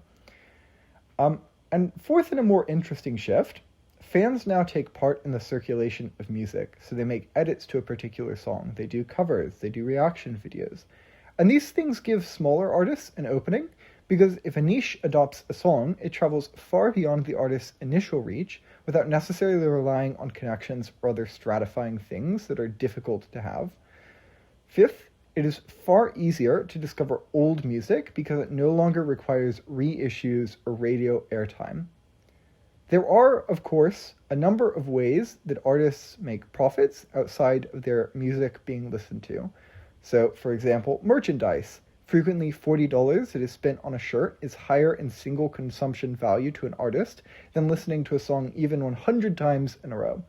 Patreon and shit exists as well, and these are similar. These are especially potent for artists with smaller but emotionally invested fan bases who maybe can't afford to put out much merchandise or can't afford to go on tour and sell their merchandise in person, and so rely very heavily on donations from people who feel invested in their music. The implication of this is that it is generally far easier to meet sufficiency as an artist to be able to have at least a small artistic career at this point via the large number of financing mechanisms that you have access to. YouTube views also, like you as a person doing stuff around your artist, your like publicity stunts, etc. Many different things can allow you to have a living off of a relatively small following at this point. Okay, finally let's talk about financialization. Music rights are increasingly being treated like financial assets, so things that can be bought, sold, collateralized, securitized, and optimized for yield. How does this work? Don't worry if too much of this is like a foreign language to you right now. We'll hopefully fix that in the finance workshop. But investors estimate how much money a catalog will generate in the future, discount that future income into present value, then buy the rights and collect the income stream over time. Weirdly, these are in some instances influenceable income streams, which gives you odd incentives if you are a large company, say BlackRock, that purchases a number of these things. Old hits are particularly attractive to investors.